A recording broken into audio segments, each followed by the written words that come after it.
thinking about ice cream, there's like the strawberry cheesecake ice cream, I think from Ben and Jerry's. Yeah, Then on top of that, there's like I don't know if you like chocolate or whatever. There's like chocolate or like the vanilla type ones from like Brewers. So yeah. I think Broad was telling me that Talente, I don't think I'm pronouncing it correctly. Talente ice cream is not ice cream really. It's gelato. web casual.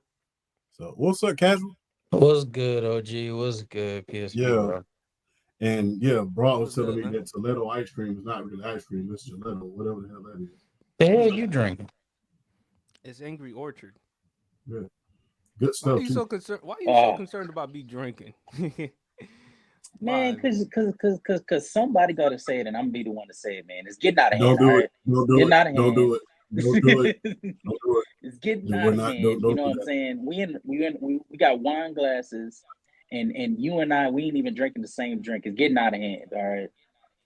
Zero First of communication all, on I what we work. drinking together. First of all, I work three jobs. Three. 5'11", 150-ish pounds, working every single day, doing everything I can just in order for me to make as much money as I can to be doing whatever I do. So I can drink whatever I want. I don't need You anybody's can't, approval or permission. man. I just need communication on when we drinking and what we drinking, so I can bring my Well, own what do you drink. want to drink then? Man, look, I don't know. I'm not prepared. Okay, how about So this? Next time when you hop on the pod, I'm thinking about bringing either some red wine or Angry Orchards. So when you want to you hop bring on the red, pod you next bring red time, wine, you bring red wine. I'm bringing sweet red. So we good. oh, I sweet got red, that's fine with me. I mean, I introduced Champ to that Roscato, that sweet that. red wine. Yeah, you OG, you really mess with did. that Roscato? Yes. Yeah, I'm gonna have to put him on the Moscato Diasti. I'm gonna have to put him on that. Oh, okay. But anyway, folks, welcome to another episode of the Sports PSP podcast. I'm your boy, Sports PSP. Hope everyone's enjoying a fantastic Friday evening. We're a few days away from WrestleMania. We're going to talk about that casual. It obviously has a lot to talk about WrestleMania, and so does Champ. But I got casual in the building. What's up, man? How you doing? Yo, what's good? What's good? And just chilling, working, family stuff.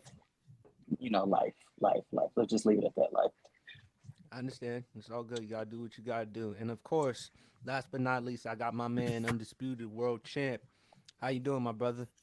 man. As well as bipolar in Georgia, dealing with the green snow again today. If y'all don't know what that is, that's pollen. So I mean, making sure I take my allergy medication and doing all that good stuff, man. Hey, great day. WrestleMania weekend.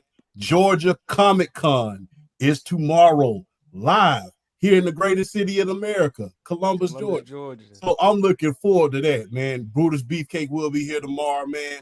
You know, if you don't know who Brutus Beefcake was, he was part of the NWO. The Red Ranger is going to be here tomorrow, both of them. So I'm looking forward to that, man. Looking forward to that. All right, man. I mean, hey, and you talking about the Poland?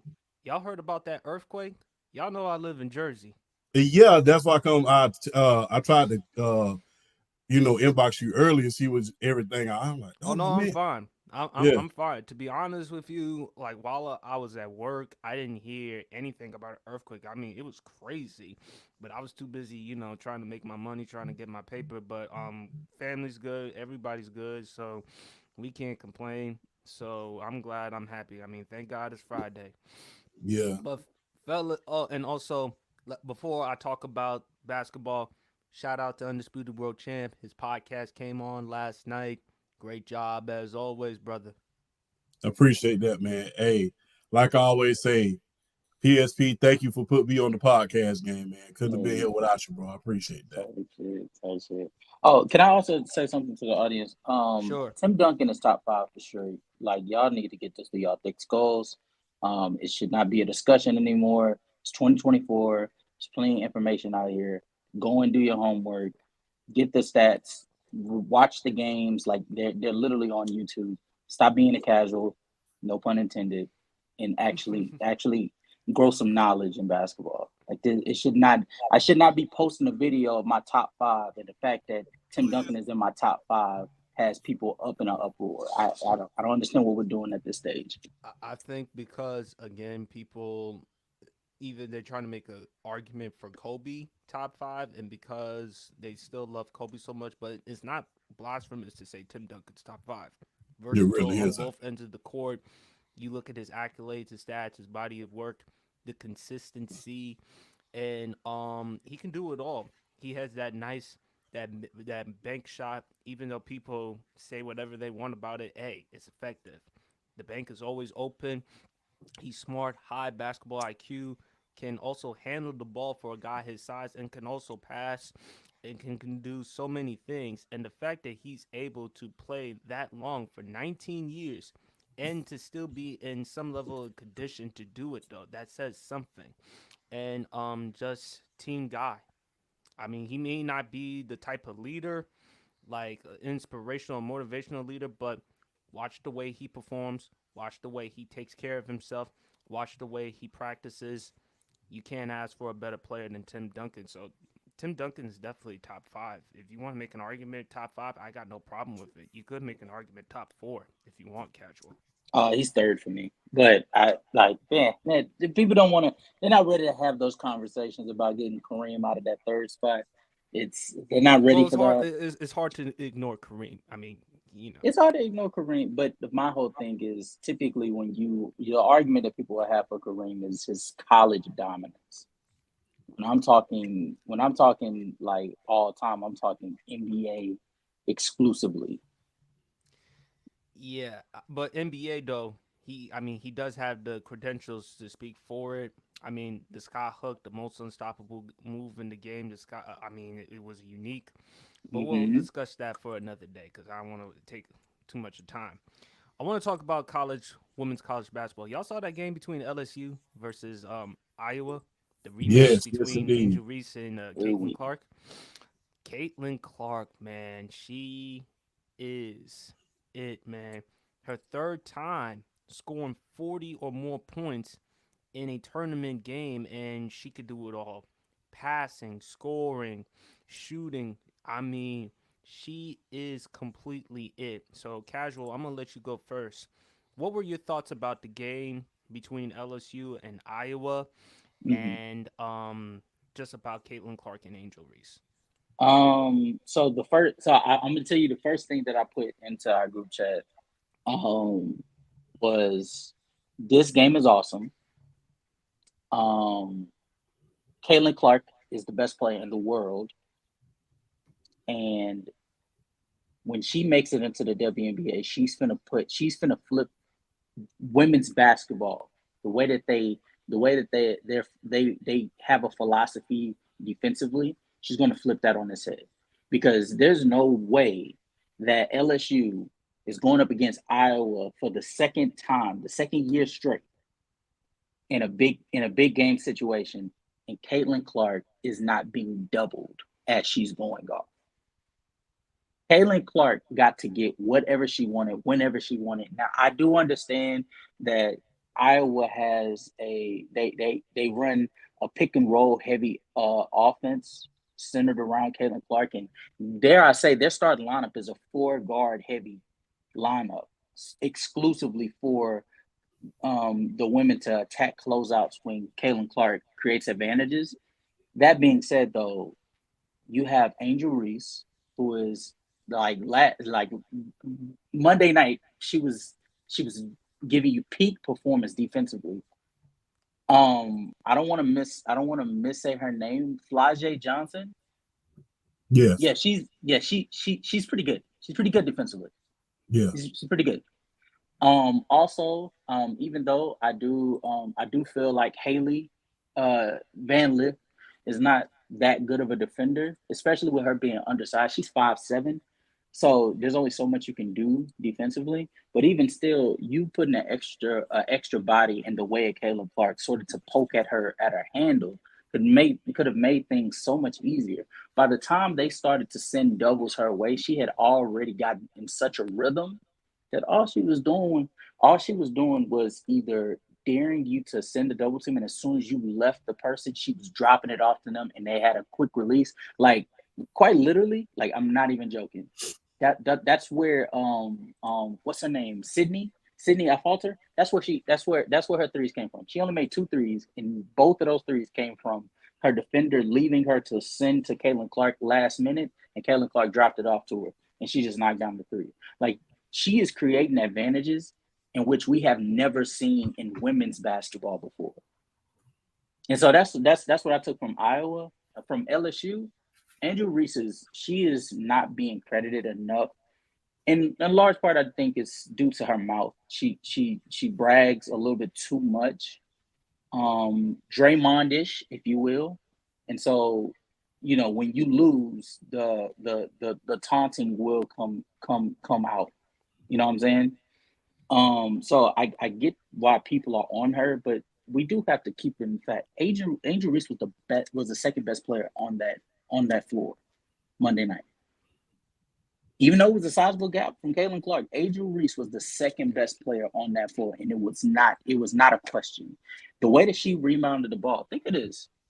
Angel Reese didn't get it going offensively, and so she just started attacking the boards like even more aggressively than usual. She came out of there with 20 rebounds. Add that to the fact, rim protection wise, there's a reason why Caitlin Clark took 23s. It's because Angel Reese was sitting up in that paint. Because of how the way Angel Reese was like, yes. Ain't no way you're gonna stop me. Yes, it's because you had a 6'3" long armed woman sitting in the paint ready to contest. And the times that Caitlin Clark or even I'm trying to remember Stuck, is it Stuck? Hannah. We'll say Hannah. We'll say Hannah. Yeah. Anytime Hannah went into the paint, Angel was right there every time, making her have to take heavily contested. Now, that's not to say that LSU played great basketball, because I don't think that Hailey Van Lith came on with her A game. She played terribly. She played out of rhythm. And I don't think that this team, as it was currently constructed, was best benefited for her. Like, I don't think LSU basketball is where she is going to be best at. And even Flage, like, even with her, like, getting it going in the second half, she wasn't that aggressive. But that being said, though, this game was phenomenal. It was amazing. It put the best future talents on, like, full display for the world to see. And the fact that we got, 2.2 million viewers to watch that game? 12.3. Was it 12.3? Yeah, it's more than that. It was 14.8 people who watched that. More people watched that. More people watched that basketball game than the NBA Finals, the Stanley Cup, and the World Series. That's how highly rated that game was. That is, yeah. The fact that all eyes was on that game, and they did not disappoint. I cannot say enough of how proud I am of the progression of women's basketball. And even more, I'm just as proud of the fact that Angel Reese and Caitlin Clark put the world on notice that we're carrying this onward and we're not stopping here. I completely agree, Casual. Everything you said was well put. And it's just great because we're actually talking more about women's college basketball than we're talking about the men's college basketball and even the NBA. And the fact that they got that many views, man, that is huge, man. And just last week, we talked about Caitlin Clark receiving the $5 million deal from the Big Three with Ice Cube. I mean, WNBA, as Champ always says, hey, you better get it together. Because these young players with Caitlin Clark, Angel Reese, and then Juju later on, I mean, it's great to see how college women's basketball is evolving and how they're getting the recognition and credit that these women rightfully and richfully deserve. Champ, I'm going to let you go, man. What's your thoughts about the game? Man, that was an incredible game, man. Caitlin Clark, spectacular, man. I mean, range was the court. And if you wanted me to be honest about it, her range was the court. But I mean, love that game, man. One of the biggest rematches, arguably, in women's sports history that you would ever want to see. Hey, say what you would like about Angel Reese. That young lady put on a spectacular performance, and she attacked the boards. I mean, very, very, very aggressively. And I really think that, hey, if we all the only thing I wish is we could have it one more year. We can have it one more year so we can Yeah, guarantee. because Yeah, I yeah. just wish we could have it one more year. It's just something that you don't want to see end, but unfortunately you have to. But the game spoke for itself. I would like to say, and I hate to keep regurgitating information, WNBA, do not fumble this. Do not mess this up. You have a diamond with a lot of carats. Not just a diamond in Caitlin Clark. You have a bunch of diamonds with a lot of carats being handed to you on a silver platter. Women's basketball right now is what men's basketball used to be. And my thing is, and I'm talking about back when the Big East was running things, back when you saw the superstar head coaches, back when you saw the Bobby Knights, back when you saw the John Thompsons, back when you saw the PJ Carlissimos, the Rick Pitino's. That's what we're seeing right now in women's basketball. That's what we're seeing right now. Everything that we used to embrace in the 90s, in the 80s, in the early 2000s about men's basketball, we're seeing it now in women's basketball. So let's hope that you are intuitive enough and intelligent enough to realize what you have on your hands. This is arguably the biggest marketing tool that you've ever been handed. Like I've been saying, man, I even made a video about this, and shout out to my main man, Flash from TikTok. He said the same thing I've been saying every single week. This is your Bird and Magic. And the story is almost parallel. Bird and Magic back in the 79 had the highest rated game, even to this day at NC2A men's basketball history. Angel Reese and Caitlin Clark just had that game in this era. Highest rated game. Can you imagine? Who would have ever thought that a women's basketball game would beat the NBA Finals, the NHL Stanley Cup, and the World Series? The only thing it didn't beat was the Super Bowl.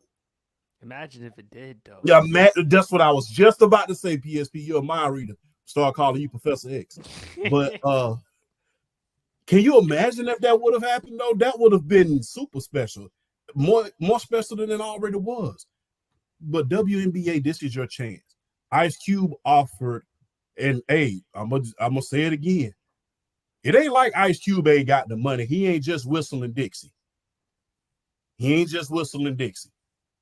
So it ain't like Ice Cube don't have the money. We've seen some of the movies that he's made single-handedly. So we've seen Cube Vision. We've seen the big three. So let's not pretend like Ice Cube doesn't have any money, doesn't have the money to pay a player like Caitlin Clark to play in the big three. He offered her that contract for a reason. She's box office. So if he's offering her $5 million, you better start up in the ante. You better start putting her on every magazine cover that you could possibly get her. You better get the PR machine rolling because you're being handed special players. This can very well be the beginning of the golden age in the WNBA, much like it was for the NBA back in the 1980s when you had Bird, Magic, Dr. J, Isaiah Thomas, and then on top of those players, you add a Michael Jordan in that era. This very well has the potential to be that era in the beginning of a new era for women's basketball.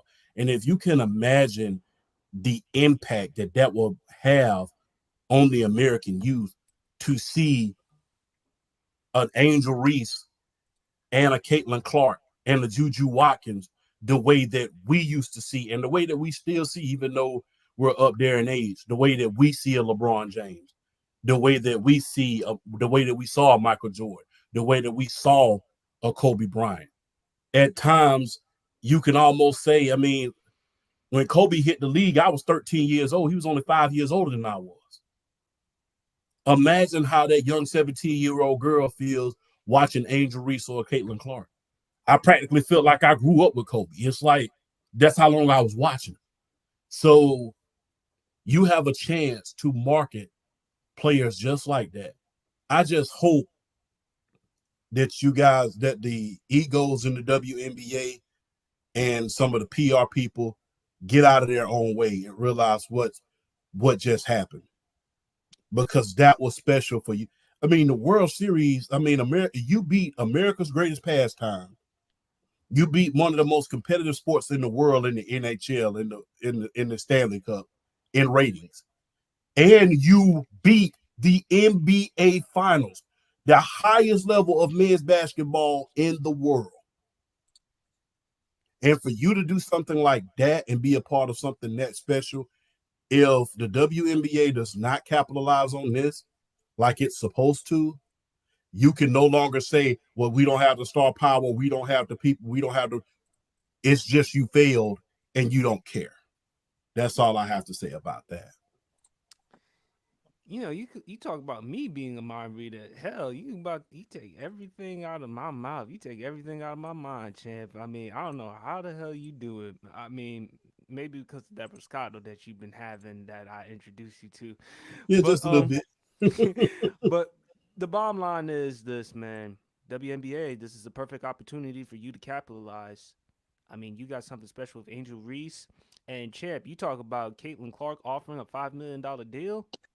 Don't be surprised if Ice Cube offers that to Angel Reese or somebody else in college women's basketball who is standing out. This is great. It was a great basketball game. I'm glad that the college women's basketball is getting the notoriety, the attention. It's just fun. It's just fascinating. I mean, and I just love it. I mean, what you're seeing in Caitlin Clark and Angel Reese, yeah, it's kind of like Magic and Bird.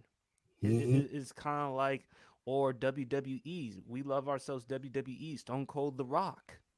I mean, it's kind of reminding you of the great rivalries and something fun and unique and fascinating for us as people to talk about.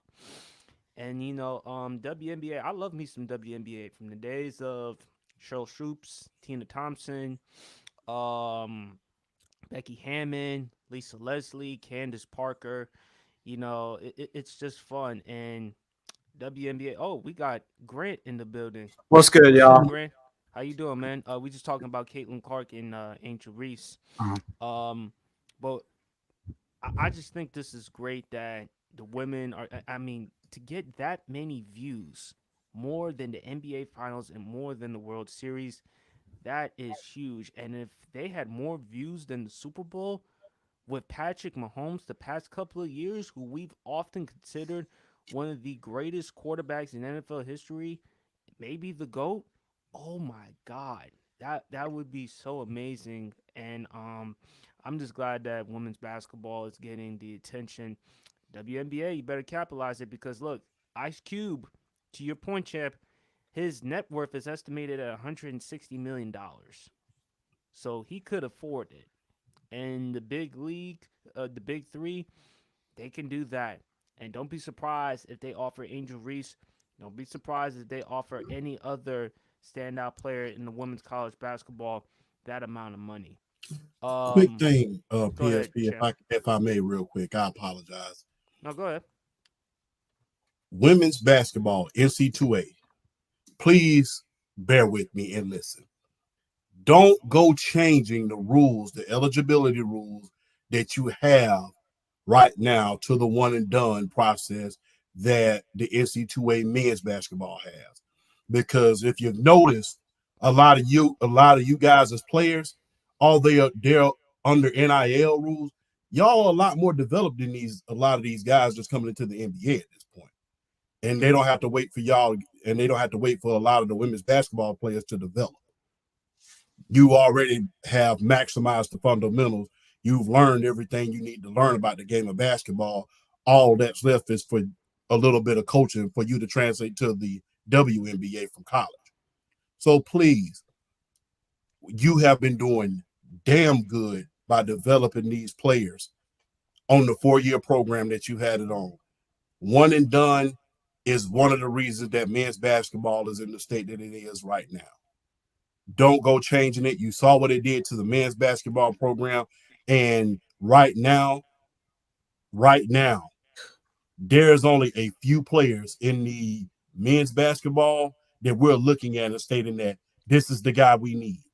When we look at the women's side of college basketball, we're looking at least 7 of them.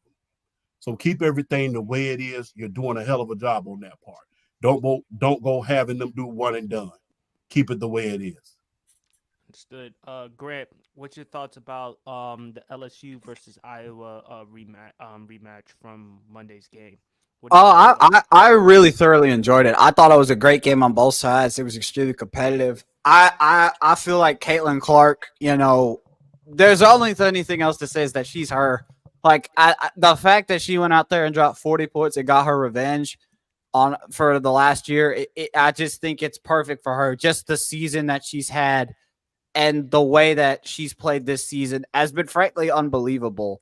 And for LSU, it sucks for Angel Reese because a lot of people had this LSU team going all the way to the national championship, and that it looks like they're not going to really be the same because I don't remember if it was I think it was Haley Van Lith announced she's going to the portal, and Angel Reese is probably going to go to the NBA, so I don't think they're going to be the same team. But overall, when you talk about the game, I think it was probably one of the best women's games, and I think Champ already said it. The fact that it had that many people watching it at a time is great because it shows that the sport, I think, is generally improving. Because I know a lot of people like to tend to do this thing to crap on like women's sports and stuff, especially like with the WNBA and all that. But I think seeing how well received this game was, it at least for me shows that they're going in the right step. Because at the end of the day, I think from the fact that this game kind of got like so much retention, I hope that it improves it, because I think the biggest problem we have in sports today is that we always want to not really talk about the other side of female sports, where that can be extremely entertaining, but want to focus more on the men. And I wish it would be equal ground. But at the end of the day, I think this game really set a solid movement for women's basketball. And as for Caitlin Clark, I think she's going to Big Three. I did WNBA. I have never, and I'm not trying to be disrespectful, I don't trust the WNBA to like do the right thing with them, because the fact that the salaries like I was looking at this the other day and I didn't believe this. One of the highest paid NBA mascots gets paid triple than what a regular WNBA player gets paid. Oh, for real? Yeah, Rocky for the Denver Nuggets, he gets paid like $600,000. And wait, I'm being dead serious. I will go double. Really? I will go look this up right now. Like, I'm going to be 1,000% positive, so I'm not like spewing blasphemy. And it's like, it's insane to me, because if like that's the case, if Big Three is out here offering players this much money, I know not gonna make that decision to go to the WNBA. Yeah, okay. So the highest paid mascot is Rocky from the Nuggets. His total salary is $625,000.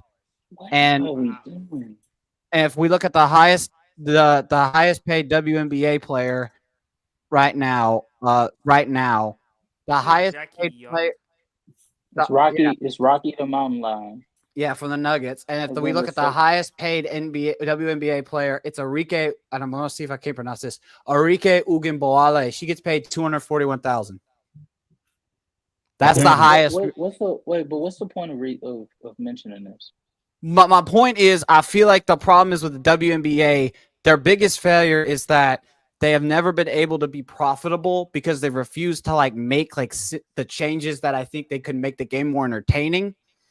And I understand like they don't want to do it because they don't feel like, they feel like it's like disrespecting the sport or it's disrespecting the players. But then you get mad about, I feel like if they could make these change, so my point is this: I don't think Caitlin Clark is going to go to the WNBA, because if the Big Three is offering them this much money to play, it kind of just, I think the WNBA has a lot of work to do, because I feel like if they can find a way to make solid changes and improve the overall quality of the sport, it's going to make it easier for recruits to like be able to be more attracted to that. Because I feel like if other companies like this are offering this much amount of money, it's going to make the WNBA become obsolete. That's the reason why I'm mentioning it. I'm not trying to mention it to like be like, to like say like make a point. I'm saying I feel like the fact that we saw this happen is starting to show that I feel like the WNBA is starting to take a back seat for a bunch of these players. Now, I'm not saying that could be the case, but if that happens, then the WNBA is in a deeper hole, for me at least. The Big Three Women's League. First off, the money that he's offering, the money that Ice Cube is offering, has already been touted. The money that he's offering, to her, not able to offer to everybody else. So you pay all of that money to Caitlin Clark. You don't have enough money to pay everybody else even close to how much she's getting. And so that's not going to warrant somebody like Angel Reese to want to come over. They're not going to warrant somebody like Becker to want to play on the side. That's not going to warrant them to want to play, let alone the WNBA players that already have overseas commitments. They're not going to want to go over there. So you just essentially giving that money to Caitlin Clark like that that's nonsensical, because you wouldn't be able to give it to everybody else. So that's one. And then two, no, like, why wouldn't she go to the WNBA when the main reason why they're not able to make the same revenue as the NBA, like the reason why these mascots get paid that much is because the NBA is in a certain point of the league of where they're making so much money that they can afford to give mascots 7-figure deals and shit like that. Like, that's why that's happening. The WNBA are not in the same position that the NBA is in, because they're what PSP 4 decades behind? Well, 4 I or would 5 say decades this. behind, like that, like the entire philosophy of the WNBA. I agree, it does need work, but with the same token, the main reason why they're not that watchable is because they don't have the talent that they are about to have incoming. Like, Caitlin Clark has never been seen before. Even Sabrina Ionescu, she is not she can be the shooter that Caitlin Clark is, maybe even better efficiency wise, but she's not a better passer, not a better playmaker, not a better ball handler. Like, the package that Caitlin Clark is going to bring is something that nobody has ever seen in women's basketball history. So, like, to say that she needs to go somewhere else, no, she needs to go to the WNBA, because what she's going to do for the game of for the game of basketball on the women's side is something that's unprecedented. Is going to put her legacy in a light that, like, she could be viewed as the greatest of all time, like, by her 3rd year. Well, Very much. Casual, I'm not trying to disagree with you. You know, you're my guy, but we've seen stuff like this happen before. We saw this with Herschel Walker in the USFL back in the day. We've seen it. We've seen other players challenge the authority of the prominent league. Herschel Walker was arguably the highest paid player in the USFL. Now, before people get on to me about, we're not talking about today's USFL. We're talking about back in the 80s when a certain person used to run that league. Not gonna mention any names because I don't want to interfere with PSP's money. But the thing is, we saw what that league could be. And how did that work out for his legacy? How'd that work out for whose legacy? Herschel Walker. Herschel Walker was the highest paid player in that league, and he came to the NFL and made the Pro Bowl. He was part of the biggest trade in the NFL. He was part of that trade for a reason. Not to mention, you had several other players that came out of that as well. Reggie White was in the USFL. Anthony Carter was in the USFL. The whole Dome Patrol was arguably the best linebacker core in the league. Jim Mora came from the USFL. Jim Kelly came from the USFL. Doug Williams came from the USFL. Every person that you have seen that was part of the old NFL back in the 80s and early 90s, the majority of them came from the USFL. So we've seen different leagues challenge the authority of the major leagues before. So him giving her $5 million, hey, to say that I am a major attraction in this league and a major attraction elsewhere is nothing that we haven't seen before. It's nothing that we haven't seen before. So, hey, if I can give, and like I said, and like PSP stated, Ice Cube is worth over $100 million. I'm talking about, and that's just net worth. We're not even talking about sponsorships. We're not even talking about endorsements. We're not even talking about people and sponsors that would get behind seeing a Caitlin Clark in the Big Three at this point in time. So we've seen people challenge the authority of these huge leagues before. The only league that we've never seen get challenged before was the Major League Baseball. And the only reason why that is because of the antitrust laws. So we've seen things like this happen before. And my thing is, Ice Cube is one of the biggest moguls, arguably, in the entertainment industry right about now. He's had his hand in movies. He's had his hands in a little bit of everywhere. He brought back one of the greatest shooters of all time and put him on a showcase, even at his age, in Mahmoud Abdul-Rauf, aka Chris Jackson, who was also from LSU. So we've seen these big leagues get challenged before. And when those big leagues got challenged, that's when they got better. Because guess what? For many years, that it took over 25 years for the average NFL salary to be at least $150,000. And by the time the USFL went into business back in 1983 and they went out of business in 1987, the average NFL contract tripled. Back then, Ed Luther, who was a backup quarterback for the San Diego Chargers, was making $400,000 in that league. He made more than Terry Bradshaw did back in 1979, and Terry Bradshaw had won 4 Super Bowls. So guess what? We've seen these big, huge leagues get challenged before, and the only thing that happened is it forced them to step up their game. OG, the whole, like, as far as like Herschel Walker goes, like, forgive me if I'm not that hip to football, but if I remember correctly, I think Herschel Walker went to the USFL because he didn't want to go to school that extra year, and NFL does not allow, at that time, they didn't allow you to go into the NFL unless you played 4 years in college, and the USFL was also offering them money. So like that was an add-on, but the main premise was the fact that the NFL didn't allow you into the NFL at that time, or I don't think they still do it unless you played 4 years in college. So that's one. That's one. That's one. And then two, he did that in 1983. OG, the league ended in 1985. He was the final MVP. It's in 1987. Was it? I thought it was 1985. He was the final MVP. I know that for a fact, though. Yeah, and the final year was it was like 1986, 87. Okay. That's the year before Doug Williams had to come back. But yeah, I mean, like I said, we've seen these major leagues get challenged. But USFL? Yes, the USFL. It says here it launched in the early 1980s and closed in 1985. Fox Corporation brought the league back in 2022. So what? But that nonetheless, what? It's not that we haven't seen it before. We've seen it before. We see how it played out, and it's 2024. So you would like to think that business-wise, especially with the agency that she is, which is the same agency that manages none other than Tiger Woods, they know a thing or two about this business. So if you're going short term, sure, pick up the Ice Cube money, go big three. But if you're thinking long term, think of what it does for her legacy, what it does for her brand, being the person that actually led the WNBA into primacy. Now, think of what that does for her. And so when I'm thinking of the WNBA, there's no way that Caitlin Clark is looking anywhere other than the WNBA as her main source of production, as far as her playing basketball. Now she could do things on the side like every other woman in women's basketball does, but her primary sport, her primary program that she'll be playing basketball under will be under the WNBA, because that's just business-wise, it's the smartest thing for you to do. I mean, is it when you see how badly a lot of these other big-time college basketball stars have been fumbled? Think about Skylar Diggins. We've seen a lot of huge stars before. Think about Sue Bird.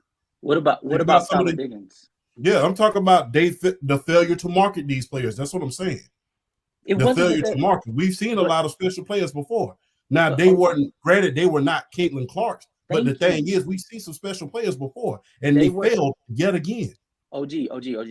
Forgive me if I'm not blaming the WNBA for, one, not having the financial flexibility to be able to broadcast these players like the NBA or the NFL or the MLB is able to. Like, they don't have the finances to be able to do that in the past. They just started to being able to do that, and they really, if we're being quite honest with ourselves, they really only do it for like the WNBA finals when the playoffs come around. That's really when they put their money towards endorsing their brand, because they don't have the money to do so. It's not that they don't want to, it's that they don't have the money to. And then on top of that, Skylar Diggins, like, respectfully, like, not saying she's not an all-time great for WNBA basketball, but objectively, she was not the talent of what we're about to see. She was not. Like Sabrina Ionescu is just like, yes. Yeah. I mean, we just I had to agree. wait and see. You never know. Crazier things have happened. Yeah. We just gotta wait and see because Yes, Sabrina. But you got a point, Sabrina, Casual. yeah, Sabrina Ionescu is just scraping the surface of the new talent that's being pushed in, and she's already got the WNBA in a different light due to just a 3-point shootout with Stephen Curry. yeah. Yeah. But y'all want to continue or do you want to move on? No, go ahead, PSP. no, this your show. You good, brother. You good. It's your house. We just visited. No, it's all good. I want to talk about Angel Reese. Casual, you mentioned a little bit about Angel Reese. After the game in which she lost to Iowa, she gave a emotional press conference. This is what a quote in which she talked about. This is her in which she said, "I don't really get to stand up for myself. I mean, I have great teammates. I have great support system. I've got my hometown. I've got my family that stands up for me. I don't really get to speak out on things because I just ignore. I just try to stand strong. I've been through so much. I've seen so much. I've been attacked so many times. Death threats. I've been sexualized. I've been threatened. I've been so many things, and I've stood strong every single time." You talked about her mouth a little bit, in which you kind of said it's kind of like Draymond-ish. What are your thoughts about what Angel Reese is going through? She just announced to Vogue magazine that she is declared for the WNBA draft, and rightfully so. She's going to be one of the top 2, top 3 pick in the WNBA draft. What's your thoughts on what Angel Reese and what she's been going through?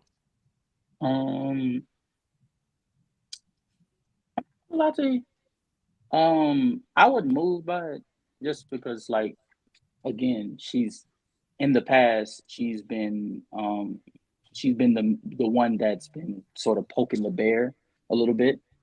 She's been the main one that's gloated when winning during the regular season. This season, she was the main one talking about how LSU they're the team to beat. They're the ones that they're the bullies on the block. You know what I'm saying? And so when it's time for you to sort of have to eat crow, as OG would say, you got to eat it. Like, it is what it is. And so I'm not moved by it. I feel like this is a simple tactic of sort of you're beating the dead horse while they're down. And so, it's tough for Angel Reese, but I mean, it's better for her to deal with it now than when she gets to the WNBA. Because like, as much as we've been talking about how the WNBA has some ways to go for them to get to a different level, I mean, they are as big of a brand, a much more mature brand than the NCAA. And so in that sense, they're going to be having a crowd that's going to be a little more toxic. And so when you go up against teams and you lose big games and you deal with that toxicity, you're gonna have to learn how to handle it. You can't sit there and cry me a river, if you will, over spilled milk. Like, come on, you dished it out for a majority of the year, past 2 years, to be honest. It's time for you to take it. Grant, anything you want to comment? No, I mean, I kind of feel like, that's kind of the whole point. The bait said it simply. I try to look at it from both sides. Like, I get it. Like, we all obviously remember when she did this last year. She got a spew of hate for it. Yeah. And, she's been hated on by a ton of people. And I remember when I saw those posts of what she was saying, and the first thing I did is I was like, I shouldn't check the comments. I checked it, and it was just people trashing her. I get it. Like, I as a person who struggled with stuff like that, I completely understand. Like, you're going to deal with that. But at the end of the day, it's just words. And you're going to have to learn how to shake it off. But you have to also understand that you also were dishing out stuff too. And if you're going to dish it out, you got to eat it too. It sucks what happened, and I know she was upset about it, and I get it. But I think the biggest thing that I feel like with her is that she is the person, from what I've seen in her career in college, that she can be tough enough to move on from stuff like this. I don't think it's really going to affect her in the long term. I think at the end of the day, it's just hate, and you can justify it any way you want. But people are gonna go out through your way to talk trash to you regardless. Like if I had a nickel, like I just started doing YouTube, and I just posted my first few videos the other few days, and I've had people give me complete crap on like the takes that I made about stuff I've said on there, and they're gonna give you crap. But if you're gonna say stuff that's crazy, you're gonna have to be able to take it back. Now, at the end of the day, you can feel how you want to feel about it, but she's the tough person. She can move on from it. But I feel like a lot of people in this world have very hateful hearts, and it sucks to see. But it's better for the people. The people that succeed are the ones who are able to overpower it. And I think she's just going to be fine regardless. But it's pretty simple. Like, if you're going to dish it out, you got to take it. It sucks it happened, but you got to move on. Like, wearing it down is not going to make it any better. But before I give Champ the opportunity with the floor, shout out to Luis Knows Tunes. How you doing, my brother? Tired as hell, man. I'm tired. Appreciate you for hopping on the pod, man, as always. Of course, man. I never miss an opportunity to hop on your pod. Always a pleasure having you on, my man. Champ, what's your thoughts on what Angel Reese has been going through? She says she's been sexualized. She says she's received death threats and stuff like that. What's your thoughts on what she talked about and what she's going through? Number one, here's what I don't like. And I say this from the standpoint of I have nieces, and I used to be, a little bit of background about myself. I get a little personal right now. I used to be someone's stepfather who was in high school and she played ball. What I don't like is these old men my age and up attacking this young lady. Number one, you have to put things in perspective. She's a child. Now, age, you could talk about age. Here, she's 21. She's compared to us, our age, 50-something years old. Some of these media members, she's a child. That's number one. And number two, I don't ever remember her saying that she was the villain until after y'all trashed her literally for doing this after she won a national championship. And after Caitlin Clark had been doing it the whole game, and we're not going to bring up the R word. We're not going to bring up the R word because that ain't got nothing to do with it. That has nothing to do with it. If you don't know what I'm talking about when I say the R word, read between the lines. I ain't got to spell it out for you. But the thing is, media made her the villain. She embraced it. She was like, all right, my team is winning, so I can handle it. I mean, I didn't interrupt you when you were talking, bro. So let me speak. Oh no. I was just about to say the content creator say racism.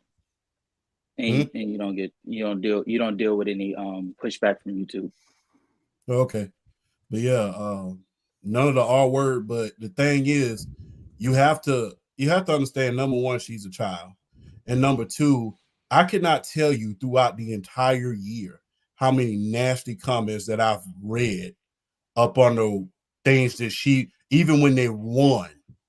And I'm not talking about young kids. I'm talking about grown men talking about this young lady. Bro, you're a grown man. That's just like me going after Louise. I mean, come on, man. It's just, there's a difference between, I will say this, there's a difference between calling something the way it is and just sensationalizing and looking for clickbait every time you get a chance. And I think that the real story, and I hate to say the same thing I said yesterday on another pod, the real story right now is this is the highest rated basketball game in women's history. That's the real story here. But instead, the media has a habit of putting clickbait out there in order to trap you into this, in order to trap you into certain things. And my thing is, these grown men are out here attacking this young lady.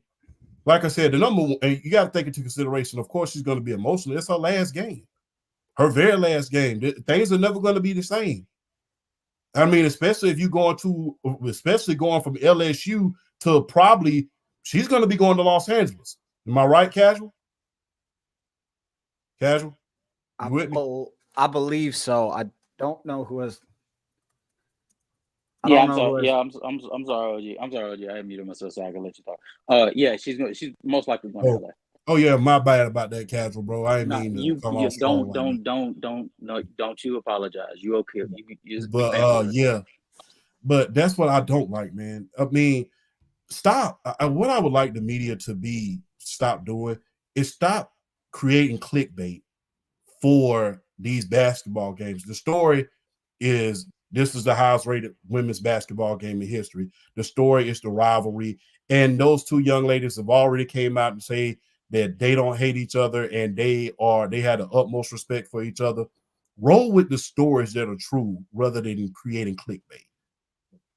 Because the thing is, y'all trashed her last year for doing this, even after Caitlin Clark was doing it. And like I said, this has nothing to do with the R word.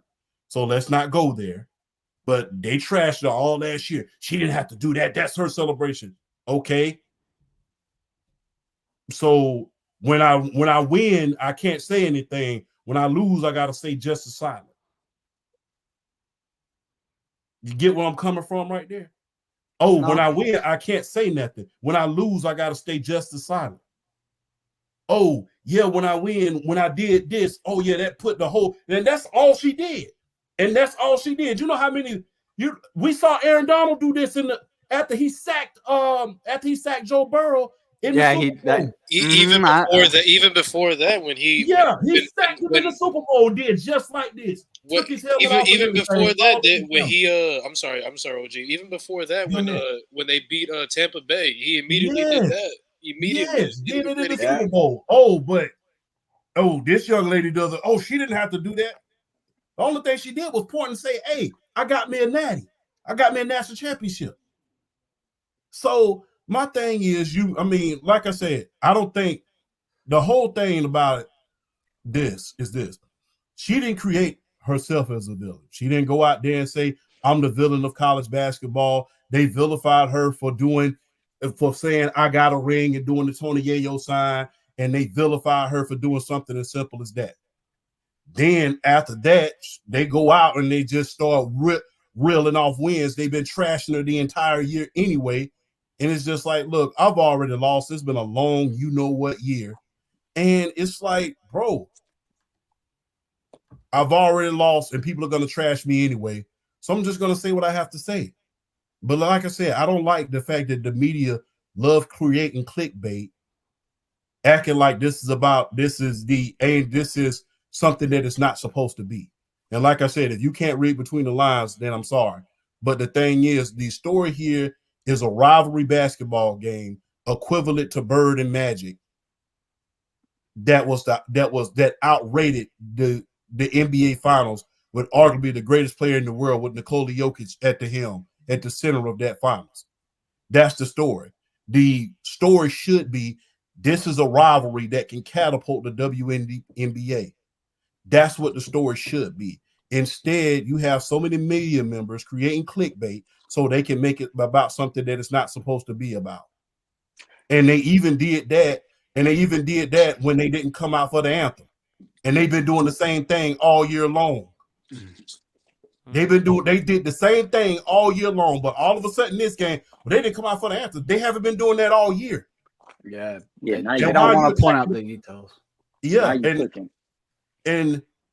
and guess what? Why are you attacking the players for that? I'm not in damn charge. Oh, excuse me, PSP.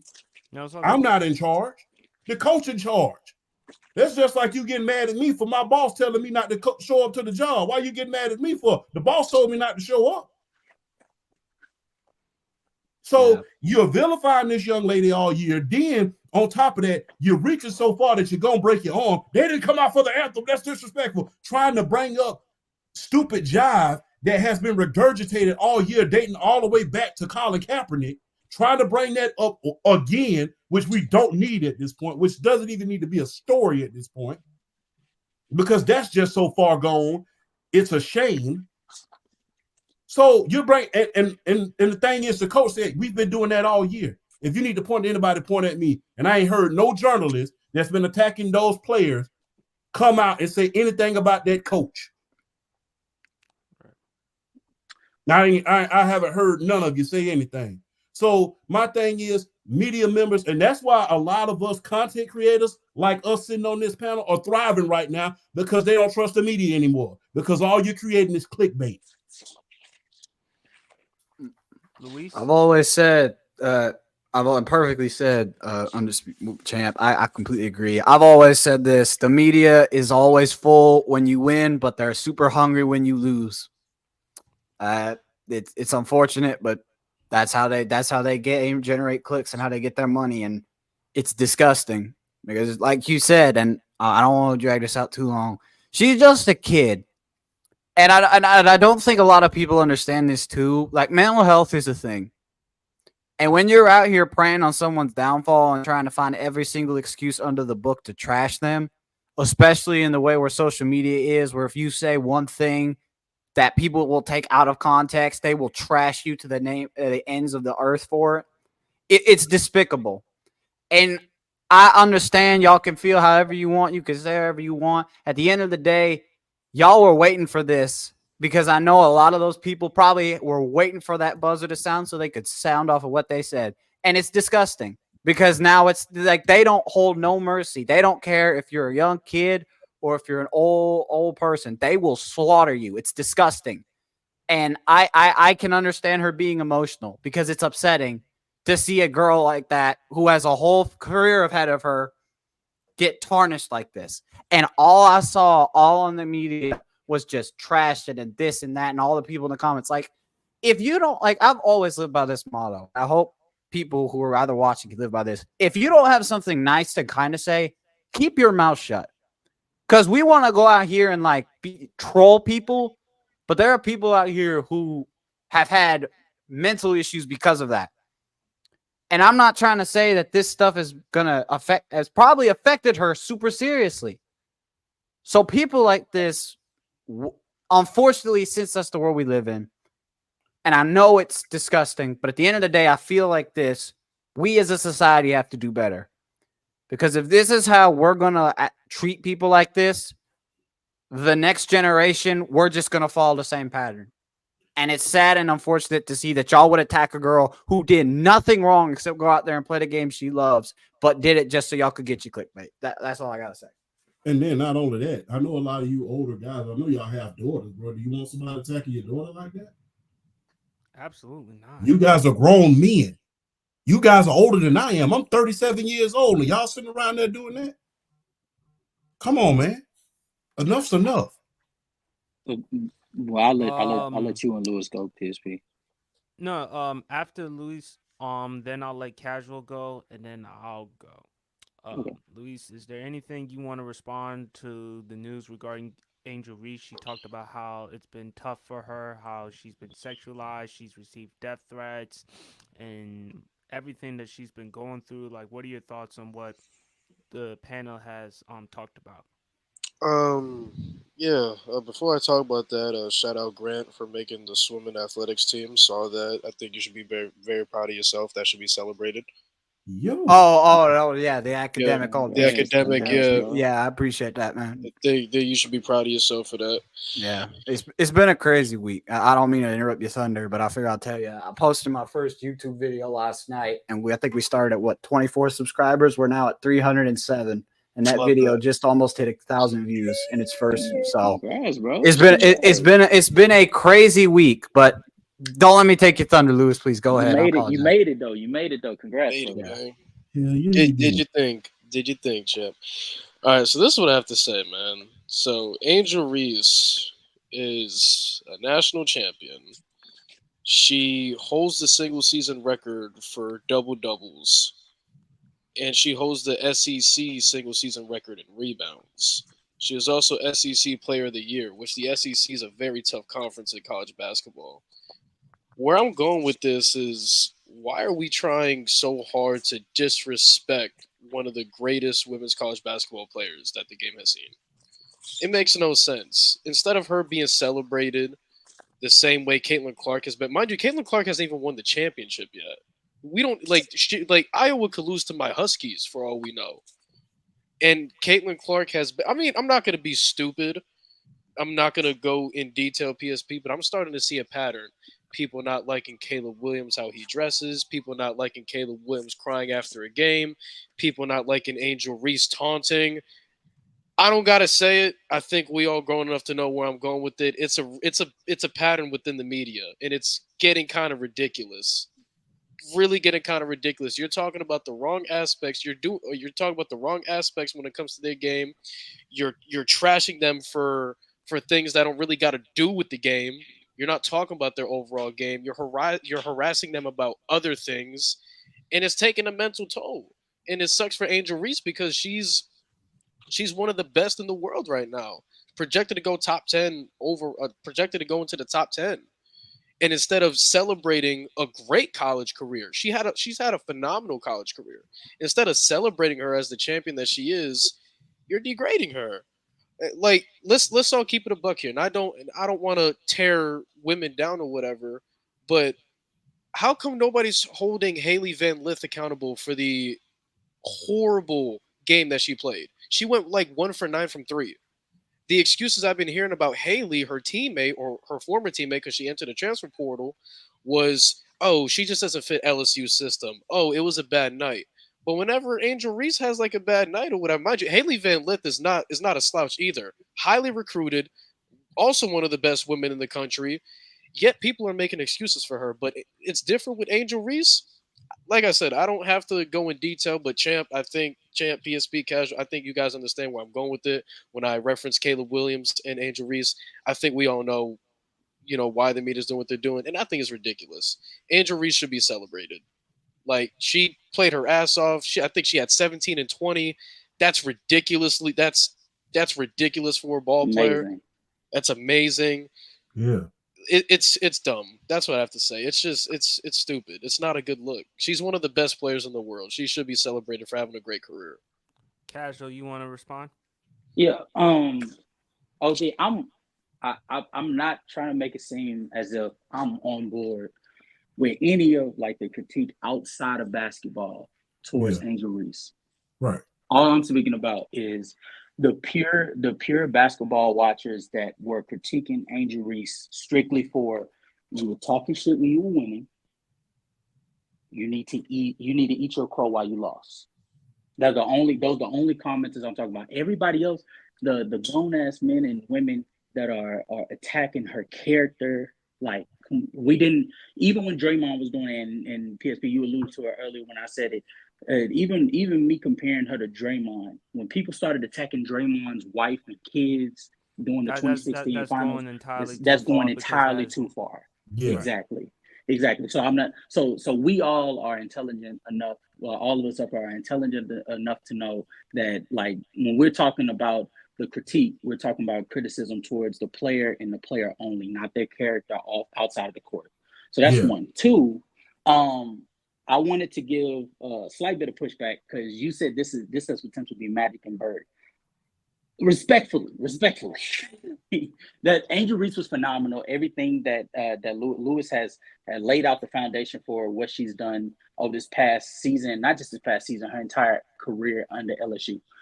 But respectfully, she's not the Bird in this conversation. She happened to be on a stacked LSU team that, to be honest with you, is reminiscent of the Houston Rockets with Hakeem Olajuwon. You remember those days? I remember those days. Yeah. And so because in my opinion, I don't even think she's the second best player in the country. I think Cameron Brink and Stafford is. I agree. That's me. Yeah. That's just me. I think a 6'4" forward that can give you 19-11 on just as efficient scoring, and she's more versatile while giving you the same level of defense. Maybe not the same potential rebounding wise as Angel Reese, but I think offensively, I don't think it's a question. I think it translates. I don't think she has inefficient nights like that. And then defensively, like, come on, the girl, she's the best defensive player in the country. She averaged 3.5 blocks. She's the best defensive player in the country. Also, I don't mean to cut you off, Casual, but no, you good. The main thing I find hypocritical with the media is what's the main thing that people praise guys like Kobe for? his tenacity, his competitiveness. Like we can name so many clips of Kobe, like Oh, but talking trash. that's the other thing. That's the other thing I wanted to speak about. Go Louis. ahead, go The, ahead, go. the reason why she's in villain, I don't think it has anything to do with the R word. I think it has to do with the fact that for every great story, you have to have a villain. So Caitlin Clark, with her play and how beloved she is, how much love she's getting in the NBA or just the basketball community, period, she's the hero. Like, it's unquestioned. So who is going to be that heel? Typically, you know what I'm saying, like somebody does a tactic that forces them to essentially be thrown into that realm. And what did Angel Reese do last year? The same thing that Aaron Donald did. Okay, I mean, and but I'm gonna stay away from football. So if that's your point, like I will throw my hands up because I don't know shit. But like basketball wise, when you had LeBron James, NBA loves him. He was a heel when he went to the Miami Heat, and in the 2011 finals, Dirk Nowitzki was the hero, right? In 2012, LeBron was the heel, and the Oklahoma City Thunder, they were the faces. It happens throughout basketball history. It's happened in WWE. We watched Roman and Cody. I was about to say that. Yeah, I was about to say we're literally watching the WWE have to turn The Rock heel because they need a heel to make this story make sense. And so in this situation, Caitlin Clark is the unquestioned hero. She's the face in this situation. So now you have to find a heel. And when she did a tactic like that, she essentially stamped it. She maybe didn't intentionally do it, but she has stamped it that she was going to be the heel going forward. And especially with her being her cockiness, her bravado, her confidence in her game, it sort of unintentionally, it put her in that realm for the entire year. So now when we're at this point and you did not succeed and do what you said, she said she was going to make it all the way to the championship and win it again. Right. Going home. She said that. We didn't say that. When she does that, you essentially already put a target on your back. Yes. And so when this happens, you cannot sit there and say, woe is me, because no, you sat there and said that you were the one and you just lost to the actual one. So now you're going to hear about it. That's all I'm saying. But I don't think that the villain role that she's in is because of her R word. I think the villain role she's in is because of her character and the position that she's in. If they were just talking about her overall game, if they were just talking about within the confines of basketball, I don't think I'd have a problem with it. Agreed. It's just now it's gone too far. It's like you're attacking her personal life now. It's ridiculous. Yes. Like if you just talk about like the aspects of basketball, like what Caitlin Clark does better than her, or or how she could have taken a better shot, within the fourth quarter, something like that. I don't think anybody have a problem. You're attacking her personal life. You're sexualizing her. You're causing her mental health to go crazy. It gets to a point where it gets overboard. It's out of control. Yeah. Just talk about the game. Talk about the game. That's it. And I get because I agree with you, Casual. Because if imagine if LeBron like came out and said, "Oh yeah, the Lakers, we gonna win the finals," and then they don't make the finals. Like it's the pushback gonna be tough, and we know how LeBron is. He gonna get attacked either way, but still to this day, he still get crucified for the not one, not two, not three. That's what I was just about to say, Casual. Yeah, and pushback. I hate you, LeBron, for that. Piggybacking off you, Casual, and then PSP. My bad. I will say this. When you talk about the villain role that he had in Miami, again, the same thing with Angel Reese. Was that his fault he got labeled as the villain? In a way, yes, because unintentionally, like obviously we know that LeBron is a very nice guy. He's very philanthropic. He has a good heart. But when you go onto a stage and make a worldwide announcement, what everybody throughout NBA history doesn't make a worldwide announcement. They just sign the paper and go to the new team. And you make that worldwide announcement saying, I'm taking my talents to Miami.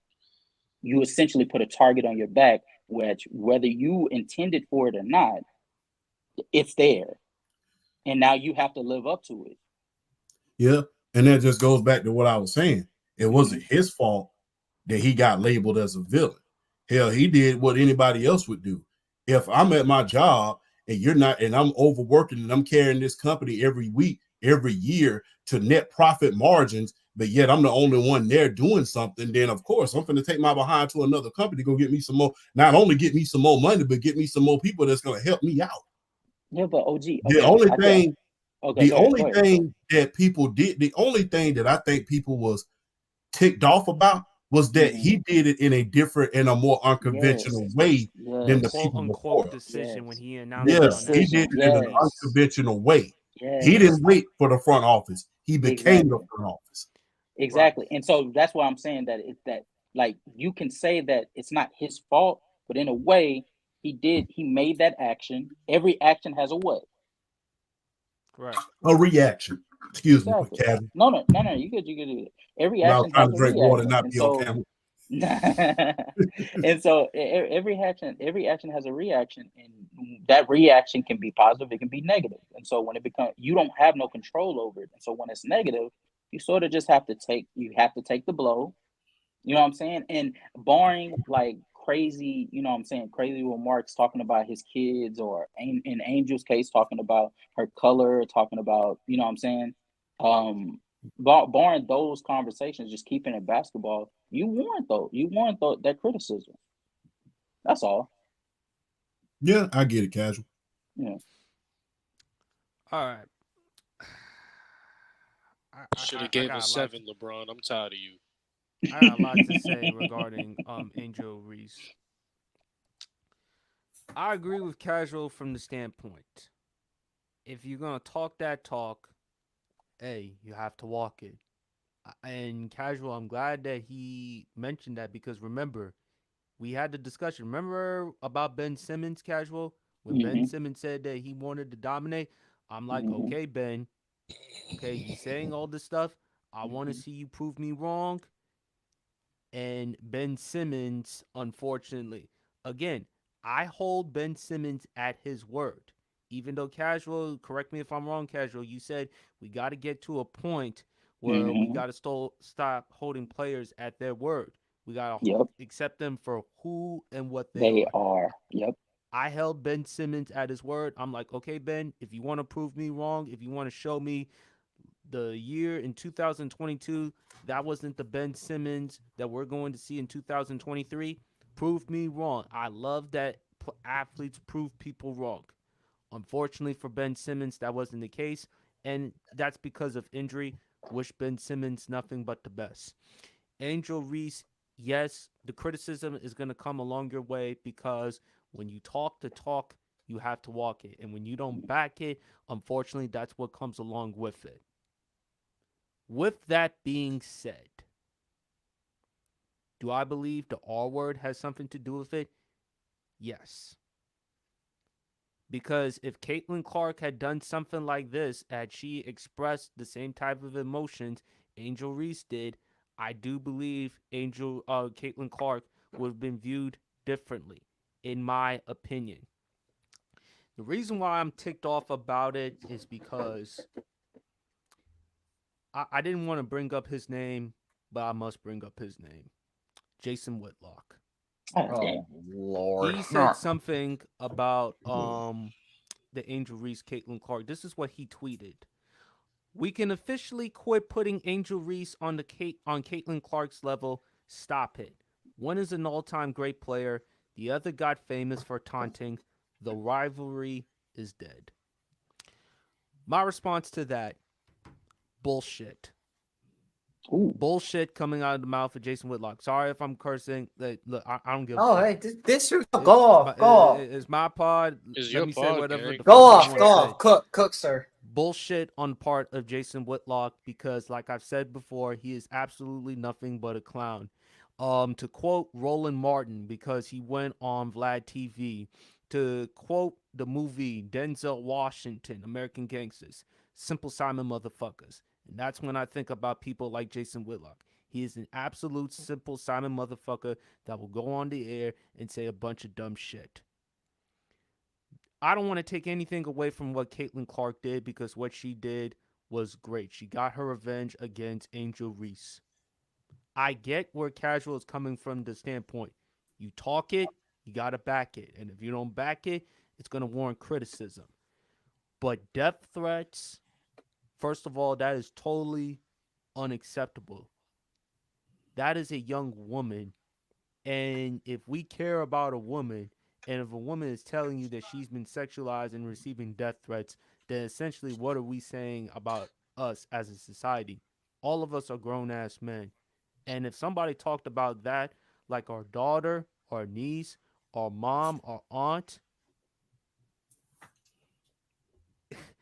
I don't need to go any further. I think y'all can read between the lines. Do I think race does? I'm sorry. Well, damn it, it's my pod. I'm gonna say it. Do I think that plays a factor? Yeah, I do think it does play a factor. Angel Reese warrants the criticism because, again, she kept talking all that talk and she didn't back it up. I totally agree from Casual's point. Two things could be true. I think for Angel Reese, I think she'll be fine. She'll be fine. She's going to go to the WNBA, rightfully so. She's going to be a top 2, top 3, top 5, whatever pick. She's going to succeed. And the media, I think they're just going too damn far.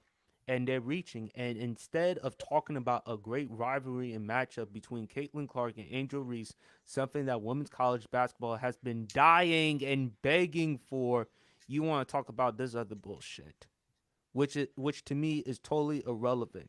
If y'all not going to talk about the game, if y'all not going to talk about basketball, then essentially what the fuck are we doing? What are we doing? Why are we wasting our time talking about something that's irrelevant and unimportant? Talk about their game. And they made it clear they ain't got no beef with each other. Competition. Ain't that what we want? We want to see two at their best go up against their best. Ain't nothing wrong with trash talking. They ain't got no personal beef with each other. If you want to criticize Angel Reese for some of the things that she said, okay, fine. If you want to criticize her as a basketball player and for her art, fair enough. But to criticize her and to talk about her, to sexualize her and make death threats, that is completely unacceptable, and I think people should be held accountable for it. That's all I'm going to say regarding this. As I said with Jason Whitlock, again, he's completely full of shit. I really didn't want to bring up his name, but anytime, whenever he says ridiculous stuff and when he attacks people, I will not hesitate to criticize him. I just think he's an absolute piece of garbage and a complete waste of time.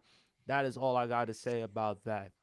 So, just want to give an update. My bad. If I look distracted, I'm watching my my Huskies play right now.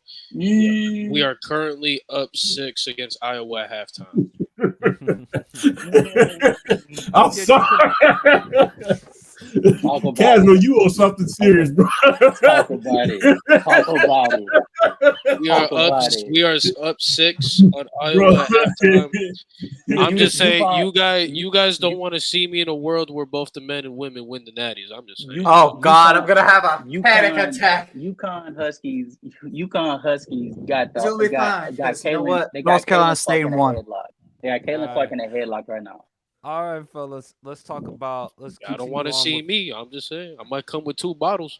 Dude, y'all might, I ain't gonna lie to you. Y'all might not want to Shit, see I already me got either, 2 'cause right now. Wait, hold I'm on, good. Casual. You talking about drinking, and you got mad at me for sipping on some Angry Orchards. You said you and I, we got to figure out a date and time for the drink. Yeah. Yeah, gonna we're do it? going to do that. We're going to do that. We're going to definitely do that. Luis and world champ and Grant too.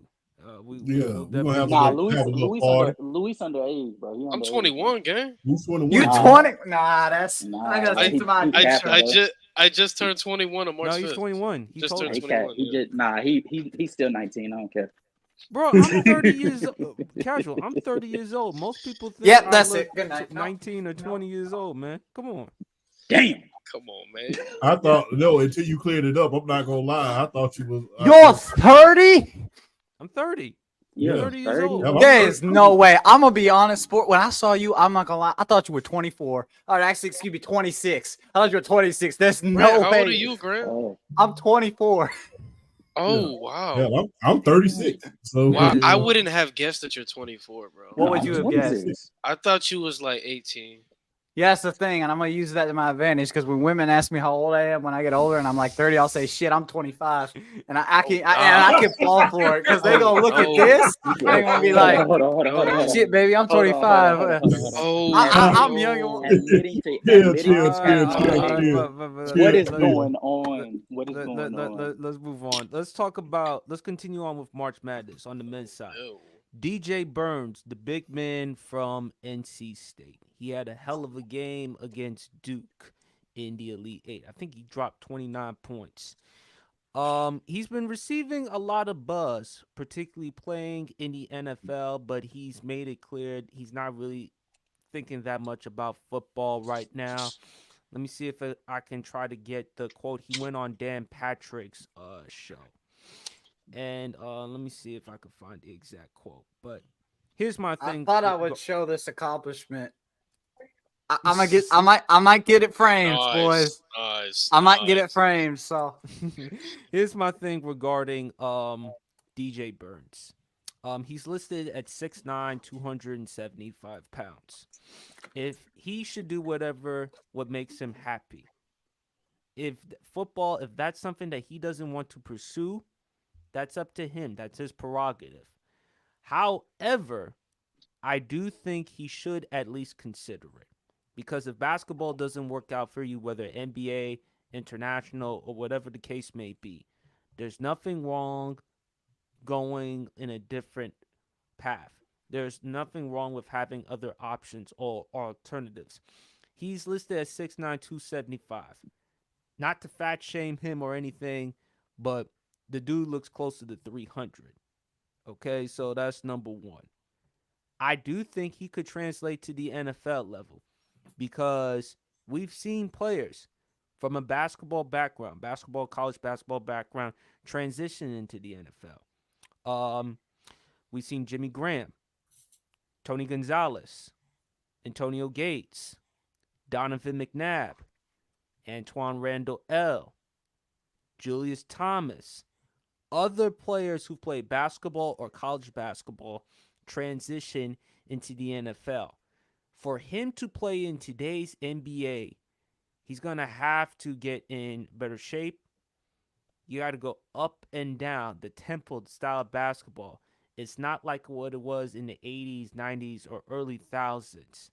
So I just don't see it with the NBA. And plus, if I'm going to talk about Zion Williamson and his conditioning and stuff like that, imagine what it's going to be for DJ Burns as he enters the NBA. So for me, I think if you put him in the NFL, yeah, I could definitely see him work. He's got good, quick feet. He's 6'9", long wingspan or so. I think he could be an offensive lineman, offensive tackle, however you want to put him. But that's how I would see it. If he doesn't want to, if he wants to play in the NFL, if he wants to play in the NBA, how is he going to be utilized? The best comparison I would say for him in the NBA, remember Zach Randolph? Remember Z-Bo back in them days? Yeah, That would be my best comparison. He's a lefty, big guy, got a nice game. That would be my best comparison for DJ Burns. So, Champ, I'm going to let you go. What do you think DJ Burns should do? Number one, their conditioning is in question at this point. And the reason why I think he gets a lot of buzz is because he's a true big. He's not on the wing trying to shoot threes. He's a true ground and pound big. I mean, he's a traditional big. I think he could be, and I know I hate to sound like the old man. Stop, OG. But I think that he could be, if he goes to the NFL, he could be a Leon Lett. Oh, okay. Yeah, Leon Lett. People don't remember Leon Lett used to play point guard before he played defensive tackle. So that's how athletic Leon Lett was. Yeah. Let's not forget, and that's if he could get his conditioning right, because Leon Lett did benefit from having a hard-nosed coach like a Jimmy Johnson when he played for the Dallas Cowboys. So I could see him being like a Leon Lett type of player. And with I don't think that he could be an offensive tackle at this point. You got to have, it takes a lot of work, and I'm not gonna trust. I mean, it unless I have the time to develop you for a few years. Unless I have a lot, if I'm really trying to, but if I'm trying to work you in the system right away, I'm going to put you on the defensive side, let you be a pass rusher, let you be a Leon Lett type of player. Yeah. Because the thing is, on the offensive line side, I can't, and I hate to say it like this, and y'all can correct me if I'm wrong. If you're an offensive lineman and I'm, let's say, the Colts, I'm not risking trying to develop you at the expense of Anthony Richardson. And I'm not trying to develop you as an offensive player at the offensive lineman, I'll say, at, let's say, the expense of, let's say if Chicago drafts him at the expense of maybe a Caleb Williams. I can't take that big of a risk putting you on the offensive line and you potentially not knowing your way around the field that way, and then you getting my quarterback hurt. So I would take a different route. I would put him in a place like PSP was saying before we go on the air. I got to give him his flowers on this, like a Julius Peppers. I could see him being a player like that. Maybe not on that level as far as a pass rusher is concerned, but one of a sort of a hybrid player like that. And I can see him, if he, depending on his conditioning, him being like a Leon Lett, man. I can see him doing that. Great size, great statue, maybe a 2-down lineman like Leon Lett was. But I can really see something like that because, man, you have to be, for you to play basketball and football, you're a special type of athlete, man. Not too many people can do that. Right. There's football players, then there's basketball players, and then there's just pure athletes. And for you to do both sports and excel, and people are looking at you like that in order to even try to develop you, it takes something special. But I could definitely see him being like if he's developed correctly by a good defensive line coach, because I don't want to risk you being on the offensive line side of the ball at the expense of my quarterback. But with some development, I can see him being like a Leon Lett type of player. Hope I didn't take too long, PSP. My bad. No, that's cool. I just want to get the exact quote from DJ Burns. This is what he said on Dan Patrick's show when Dan Patrick asked him, would football be something that you would at least think about playing? DJ Burns said, I'd probably explore some other options with basketball first before all of that, but I'm not a close-minded person. So, Casual, do you want to respond? What DJ Burns should do? Should he transition to the NFL or NBA? I'm glad that he said that he gonna remain open minded.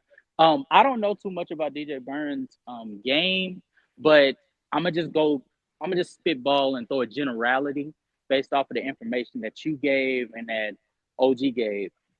Any center in 2024 that does not have a pull-up shot, does not have at least a lethal mid-range, if they don't have a three-point shooting ability in 2024, you will not make it. I would like to present to you Kenneth Lofton. Kenneth Lofton in college was Zach Randolph-esque. Came into the NBA, played literally on the same franchise that Zach Randolph thrived in, and he got released because that is not what the NBA is looking for. And he tried to space the floor. He just wasn't good at it. So if you don't even attempt to, if that's just not in your repertoire, barring you being the second coming of Shaq or David Robinson or Hakeem Olajuwon, you do not have the post-game presence to bargain you not being a floor spacer whatsoever. It's not in today's game. You literally have to be the Jokic level or Joel Embiid level efficient around the rim for you to garner that level of advantage in the NBA. So no, it's definitely good that he keeps his mind open, because the probability is what will happen is he'll go into he'll put his name in the NBA draft. he'll find out very quickly that the teams that actually garner his talent is very slim, and the team that he actually does go to that drafts him, or they may pick him up after the draft and put him on a two-way contract. They're going to keep him in the G League. He's going to put up some monster numbers. They'll give him an opportunity or two, and then before you know it, you'll find out that damn, that dude is not in the league anymore because his style of play is just not warranted in today's NBA. All right. That's fair. Grant, no, that's more than fair. That is bona fide. Grant, what's your thoughts on DJ Burns? What do you think he should do? So I just went ahead and did like quick research while y'all were talking. So this season, DJ Burns has averaged 13 points per game. He's had averaged 4 rebounds, 2 assists. He's shooting 53% from field goal range and 20% from the arc. And Yeah, so go to the NFL. Yeah, go to the NFL. it's pretty solid. It's okay.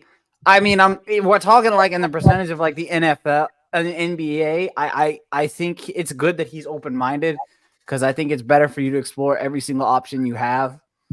But if I think he could do well in the NFL. I just think with his size and with the way he can move on the court and just the way he's able to work in the movement and to be able to get to the bucket, I think he could be a solid player in the NFL. As much as I feel like he could try to pursue something in the NBA, I don't really know if he's going to be able to, if it's going to work out into a way that I feel like, because I think the game has changed so much that I think the roles of different players have changed. And so with the way he's playing, I don't think an NBA career could be the solution. I think the NFL for him would work perfectly considering his build and what he can do.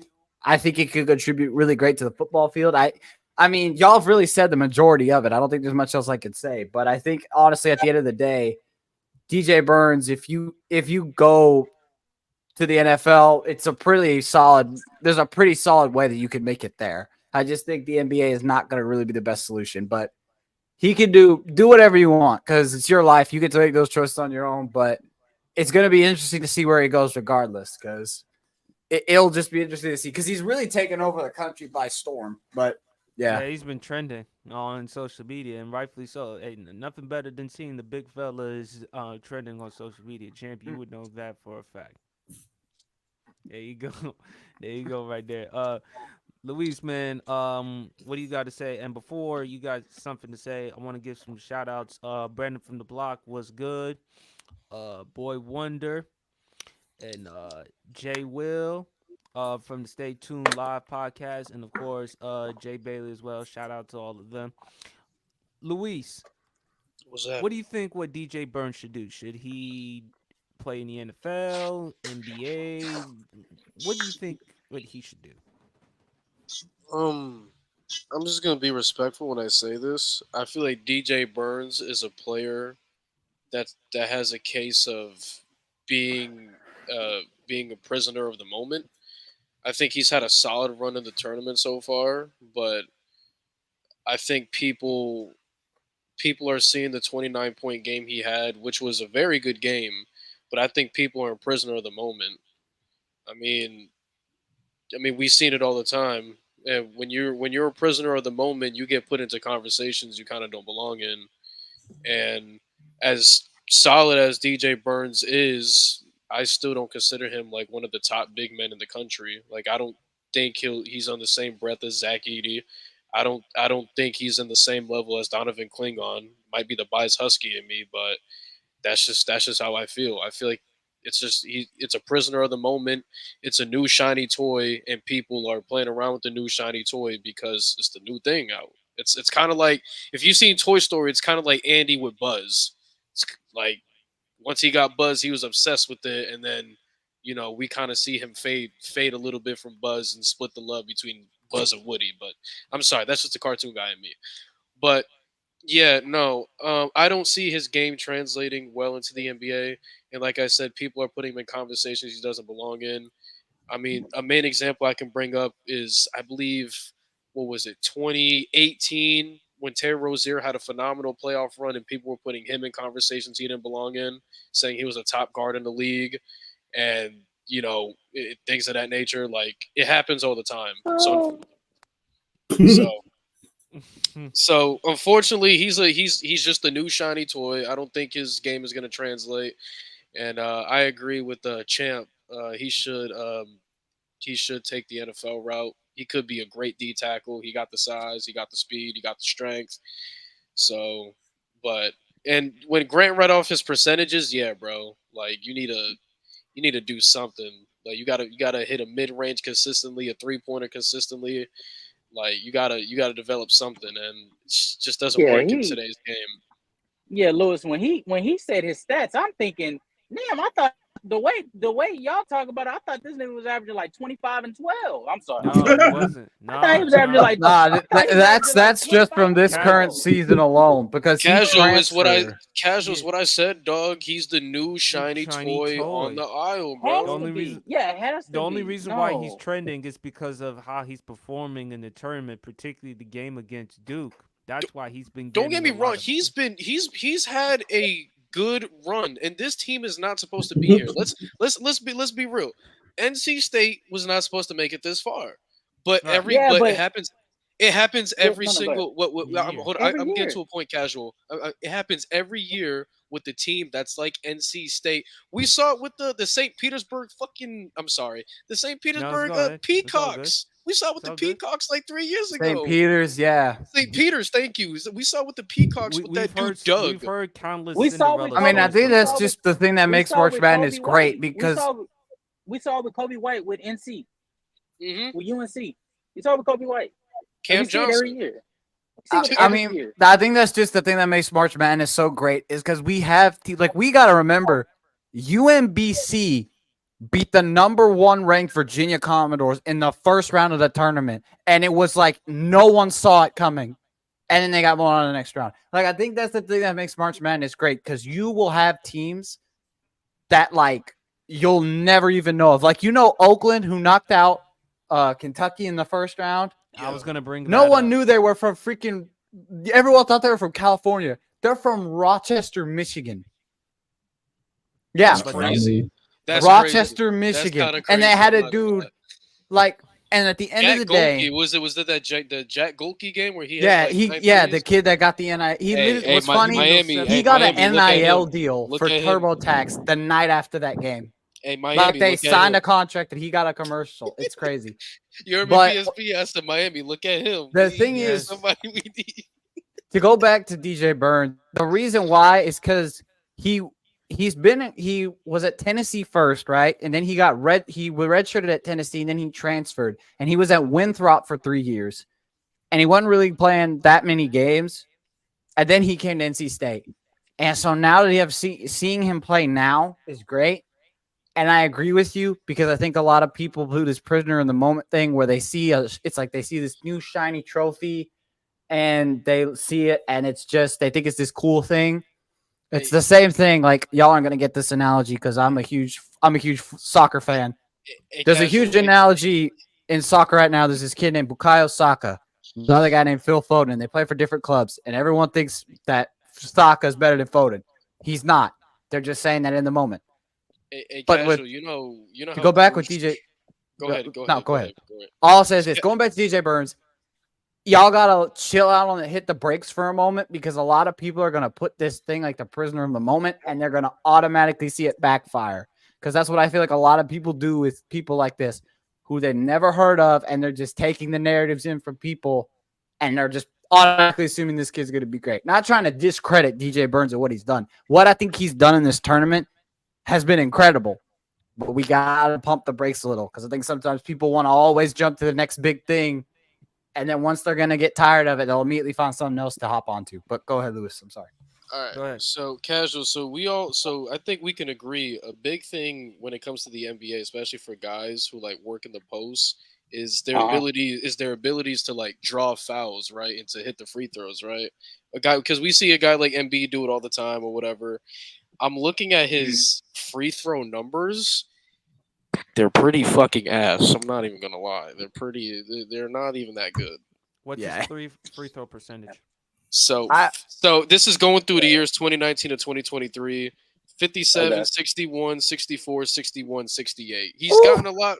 He's gotten better at free throws, but in the Yeah, NBA, you with how the you big got- men get fouled. How often is he getting to the free throw line? Let me check.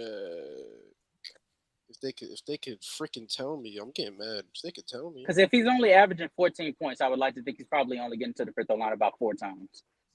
4 or 5. Quick question, guys. I mean, I have to ask this. Do you think that About 3 people- times. Oh, go ahead, Louise. I apologize. Yeah, no, About it's not. About no, three, yeah, I'm just saying. yeah, no. I was just answering this question about 3 times a game. Yeah, there's absolutely no avenue I can see him being a highly touted. Because even Kenneth Lofton, I think his last season was like his breakout season. He was averaging like 20 plus and Right.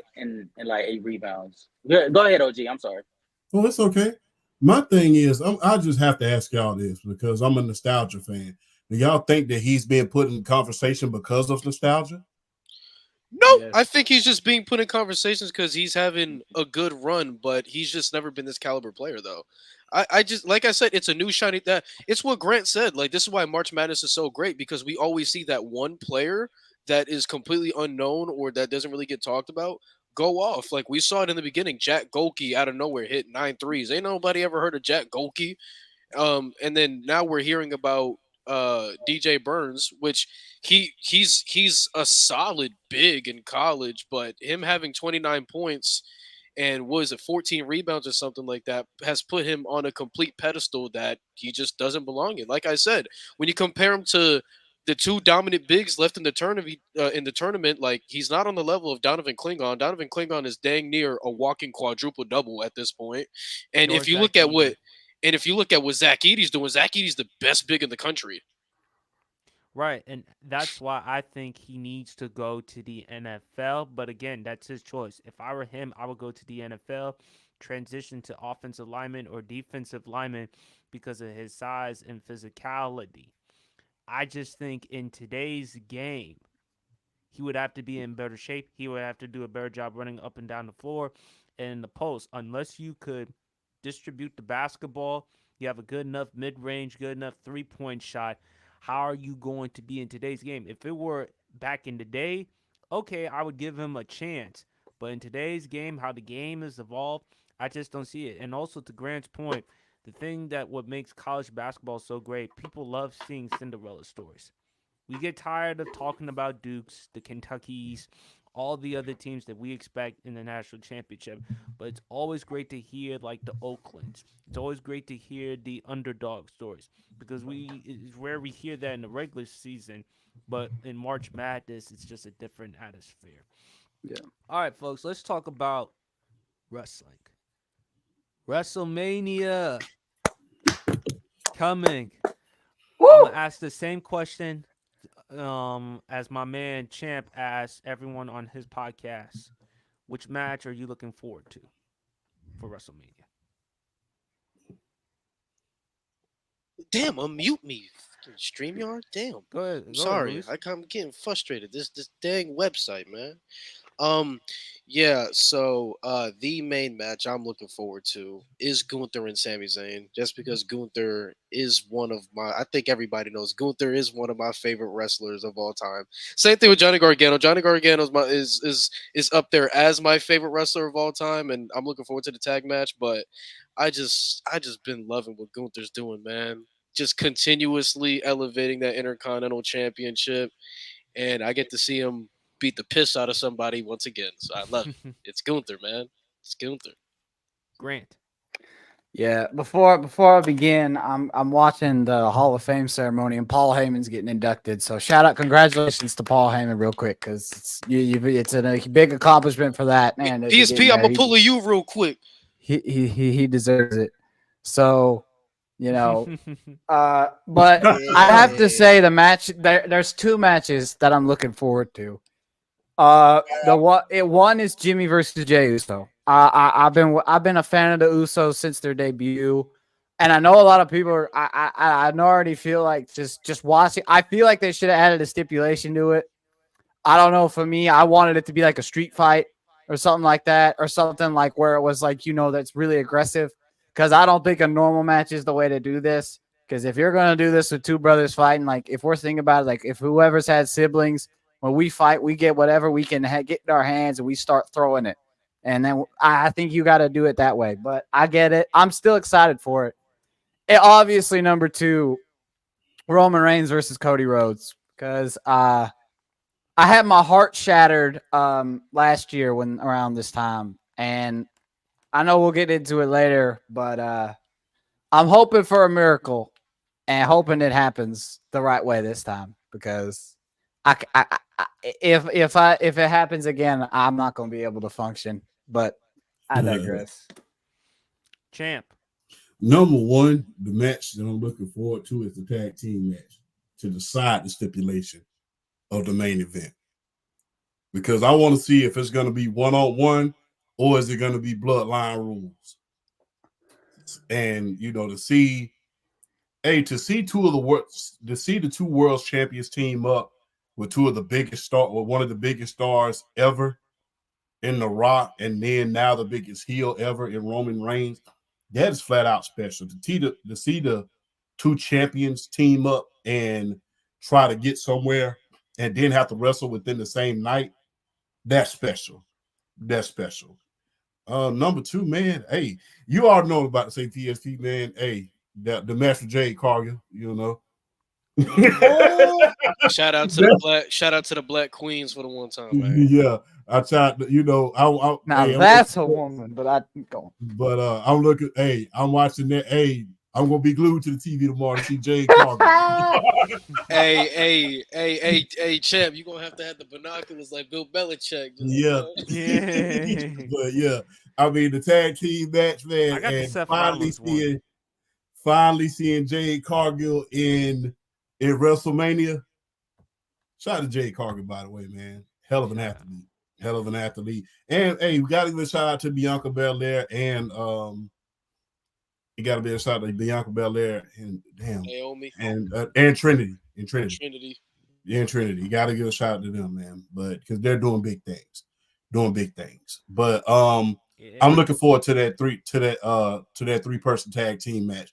That is gonna be good between them and Damage Control. And to see those three team up together to take on a group like Damage Control. This is about to be champ outside. But to see that is cool. It's gonna be cool. So hey, the tag team match, and hey, looking most forward to the tag team match and seeing Jade Cargill. That's what I want to see on WrestleMania, bro. All right. Casual, you What I missed? Yeah, what I missed? Oh no, we're just discussing which match you're looking forward to for WrestleMania. Oh man, Lewis knows what I'm looking forward to. I'm looking forward to that AJ Styles versus LA Knight match, man. Looking forward to that, man. No, I'm just kidding. No, I'm looking forward to the Drew McIntyre versus Seth Rollins match. God I feel damn it, like you stole my idea. this is gonna be beautiful. You stole my idea, but it's all good, man. My fault, bro. My fault. No, it's all good. It's all good. But no, no. So I'm interested in seeing it because one, I'm so high on Drew McIntyre. I feel like a lot of times people are pushing this BS narrative that Roman Reigns was the only person that was carrying the WWE. What happened to Campbell? I think he's driving. He's driving. Technical difficulties. So we'll see. When Casual comes back on, we'll see. Can't what we wait can to do. see Gunther tomorrow. This is but gonna be Seth great. Rollins, I love his in ring. I love what he can do in ring. And then Rock versus the Rock match. I mean, Rock turning heel though. I mean, it's great. I mean, especially with the attention. I hope Stone Cold shows up, make an appearance. Oh, if he shows up, that place is about to be ballistic. It's gonna be a nut house. All right. You guys have no idea. I'm so excited to see Gunther. What's he gonna do with them? To me, it's a bold statement, but I genuinely believe he's the best wrestler in the world, and it's not close at all.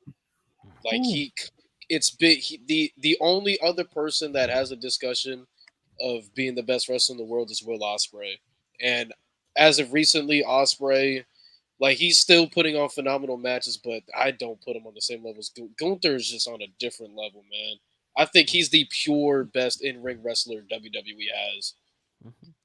Go Go ahead, ahead. champ. I'm sorry, PSP. Go ahead, man. Quick question. Number one, I have to ask all y'all this. Number one, do y'all think Gunther deserves a title run like ASAP? That's number one question. And number two, can y'all see him working in a program like he is now as a heel, going against a heel like Roman Reigns? Because I'm just going to be honest with you. That's arguably the best heel I've seen. And I've been around a long time. Because the thing is, it's not the traditional heel. This guy's not going out there with a lot of interference in matches and, a lot of interference, a lot of rule breaking, he's just going out there mat wrestling the crap out of guys and beating them. And beating them clean as a heel. So do y'all think that heel versus heel would be a good program for him and Roman Reigns? Or does Cody have to finish the story in order for Gunther to go? And should Gunther, and I'm sorry, it's the third question, should Gunther be the Intercontinental Champion during that time? Should it be title for title, considering that he's the longest reigning Intercontinental Champion versus if Roman wins, and that's a huge if he wins, should it be title for title? And would that be the perfect way to put him over? Oh man, so that's a loaded question. With Gunther right now is such in a weird spot because they still have the story going on with Chad Gable and Sami Zayn, which is kind of in a weird spot. Would I love to see Would I love to see Gunther smash the hell out of Roman? Of course I would, man. Of course, who wouldn't? It's Gunther. But to be serious though, I think before Gunther moves on to the world title scene, I feel like he should pay his dues as a wrestler and put somebody else over in the mid card scene because he's done such a great job at elevating the Intercontinental Championship. And as much as the idea of him relinquishing the Intercontinental Championship, whether that being the title for title and he gives up the IC title, or whether that's him giving up the IC title to move up, I think that's a disservice to somebody in the mid card because why stop the elevation with Gunther? You did a phenomenal job with Gunther, and if he somehow drops it to Chad Gable, continue the elevation with the title with Chad Gable. Now you have the ball rolling again that the Intercontinental Championship has been needing for the past decade. You did a great job with Gunther for over 600 days. He might go 700 days this year as Intercontinental Champion. So I would love for him to move up to the world title scene, but he needs to pay his dues first. You've been booked amazingly. Put somebody else over to keep the ball rolling for the championship that you helped make prestigious. But then afterwards, hell yeah, I would like to see him beat Cody. Beat Cody as. Because I think Gunther's character, he's such a physical dominant presence. I don't know how much of Gunther you've watched, champ, but it seems like you've seen enough. I like him too. He's a physical dominant presence, and Cody with somebody like Cody who attracts and whose main audience is children. Just imagine Cody getting absolutely dominated. I'm talking about the same way Brock Lesnar dominated John Cena in 2014. Something in that manner. Like just imagine Gunther just dominating Cody. He already made Chad Gable's kids cry. Imagine if Gunther winning the world title dominates Cody and makes a whole arena of kids cry. Gunther has some serious potential, man. Yeah, definitely. Luis, I'm gonna let you go. Continue. What is your favorite WrestleMania moment of all time? Moment? Yeah, favorite WrestleMania moment since we're in WrestleMania. Well, it's kind of tough because if Johnny Gargano becomes a tag team champion, that might be it. But favorite WrestleMania moment? I mean, I'm gonna have to agree with you, PSP. As much as I don't want to say the dude's name, that ending of WrestleMania 20 it's beautiful. It's picture perfect. But if I don't say that, and I know I'm a Gunther Glazer, I apologize, everybody, wrestling world, I apologize. But after I watched that triple threat match between Gunther, Sheamus, and Drew McIntyre last year, just seeing Gunther scream after he pinned Drew McIntyre, Jesus, because it's just like it's just seeing somebody care so much for a mid card title like that. It just makes me so happy. Like it makes me so happy that he's treating it as if it's a real world heavyweight championship. And when he screamed and raised that belt, I got chills, man. I got chills. Mm-hmm. Grant. For me, the thing is with WrestleMania, there's so many crazy moments that you never really can pick one. So I've got 3. One is when Stone Cold won his first title at WrestleMania because Shawn I Michaels, went back and watched that match. And for me, the fact that just like to see how he won that match, like even though it was a solid match, but just to see like the beginning of the Austin era and how he eventually became the greatest wrestler, one of the greatest wrestler ever. It's a pretty cool thing to see. If I had to say number 2, and this was kind of really personal for me, Shawn Michaels. It's Shawn Michaels and The Undertaker, the very first match, because I am a huge Shawn Michaels fan. He's been my favorite wrestler since I was a little kid, and watching that match, even though he took the L, you will never ever convince me that was not the greatest WrestleMania match of all time. Just if for the people who don't believe me, go and watch the match. It's beautiful, and it's just because of like you think it's over with, and then unexpected kickouts. Like that was probably the first time ever in my life that I thought, man, are they actually about to do this and pull the plug on the streak? It was just great. And then if I had to say one more WrestleMania moment, probably if I had to pick one out of everything is when, man, this is the tough part because WrestleMania, it has so many great moments and you can't really pick one. I'd honestly have to say, this is from last year, Rhea Ripley winning the women's championship. Because when you think about it, I'm not going to lie, a lot of people were going into that match thinking Charlotte was going to win. And it worried me. But the fact that they decided to make the risky choice of giving Rhea the opportunity to win the title and get that opportunity, because I've seen Rhea perform on the indies and stuff. And looking at her now and just the way her character has evolved, she's a great wrestler. She has a great character with her in the Judgment Day and everything she's done. And this is going to be a hot take. I think if Rhea is able to keep her reign going, I think she could become one of the greatest women's champions ever. I think she can reach that height of some of the greatest women's wrestlers of all time if they push her right. Because but going back to the WrestleMania, it was just a beautiful moment to see from what she started as to now getting to the crowning moment of beating Charlotte Flair. Because Charlotte Flair, we all have to agree, is arguably a top 5 women's wrestler of all time, if not because of just the amount of titles she's won and what she's done for the business. But that's my 3. But y'all go ahead. Champ, talk to me. Can I go Grant's route and go with 3, and I'll make it quick. Number 1, WrestleMania 12, the boyhood dream coming true. Shawn Michaels, Iron Man match. The Iron Man match. And when you really look at that match, the fact that there was no schmaz, it was just straight up mat wrestling the entire time for 1 straight hour. Then they go into overtime. Shawn Michaels finally winning the title against Bret Hart at his peak. That was special. Number 2, and this was for you, Louise, because this is when a certain tag team became the greatest of all time when they headlined WrestleMania. The Usos headlined WrestleMania.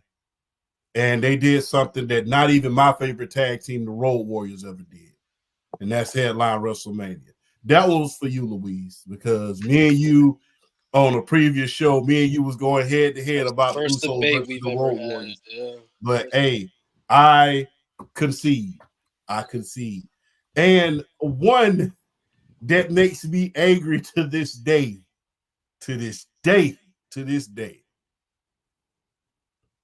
We can't say his name anymore. I apologize. Why did you have to end the streak? Why?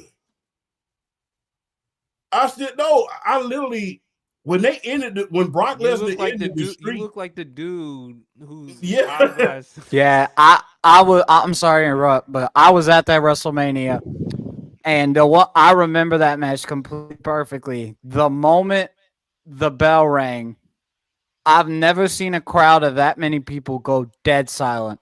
It Yeah. was like we thought it like someone had died. Like I Yeah. couldn't believe. Like everyone was just like, and like where I was sitting like on the floor, but like a few bunch of rows behind. Everyone around us looking like this is not real. Like what? Yeah. Like it was just a ghost town.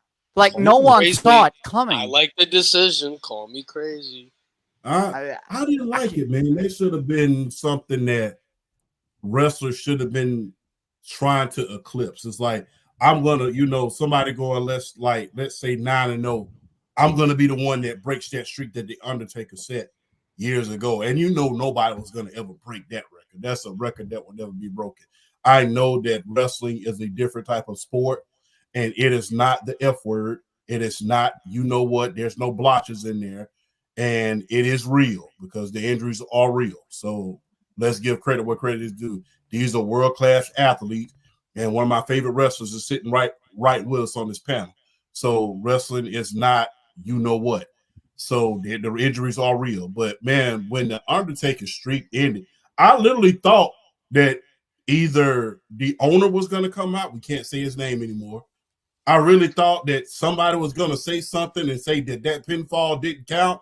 I was literally sitting here waiting. I'm like, okay, when is this match going to be restarted? Oh, no, I'm literally because I was watching it with two of my best friends. I'm like, okay, so they restart, they going to put some more time back on the clock or what's going on? Because I'm like, ain't no way that just happened. Right. I'm like, it's kind of like, I will say this, it's kind of like equivalent to when I saw, and I hate to compare it to this, when I first saw Tom Brady losing the Super Bowl. I'm like, did that really just happen? I'm like, Tom Brady don't lose in the Super Bowl. It's like, and up until that point, The Undertaker did not lose at WrestleMania. I'm like, yeah, I get it. Because that's the thing.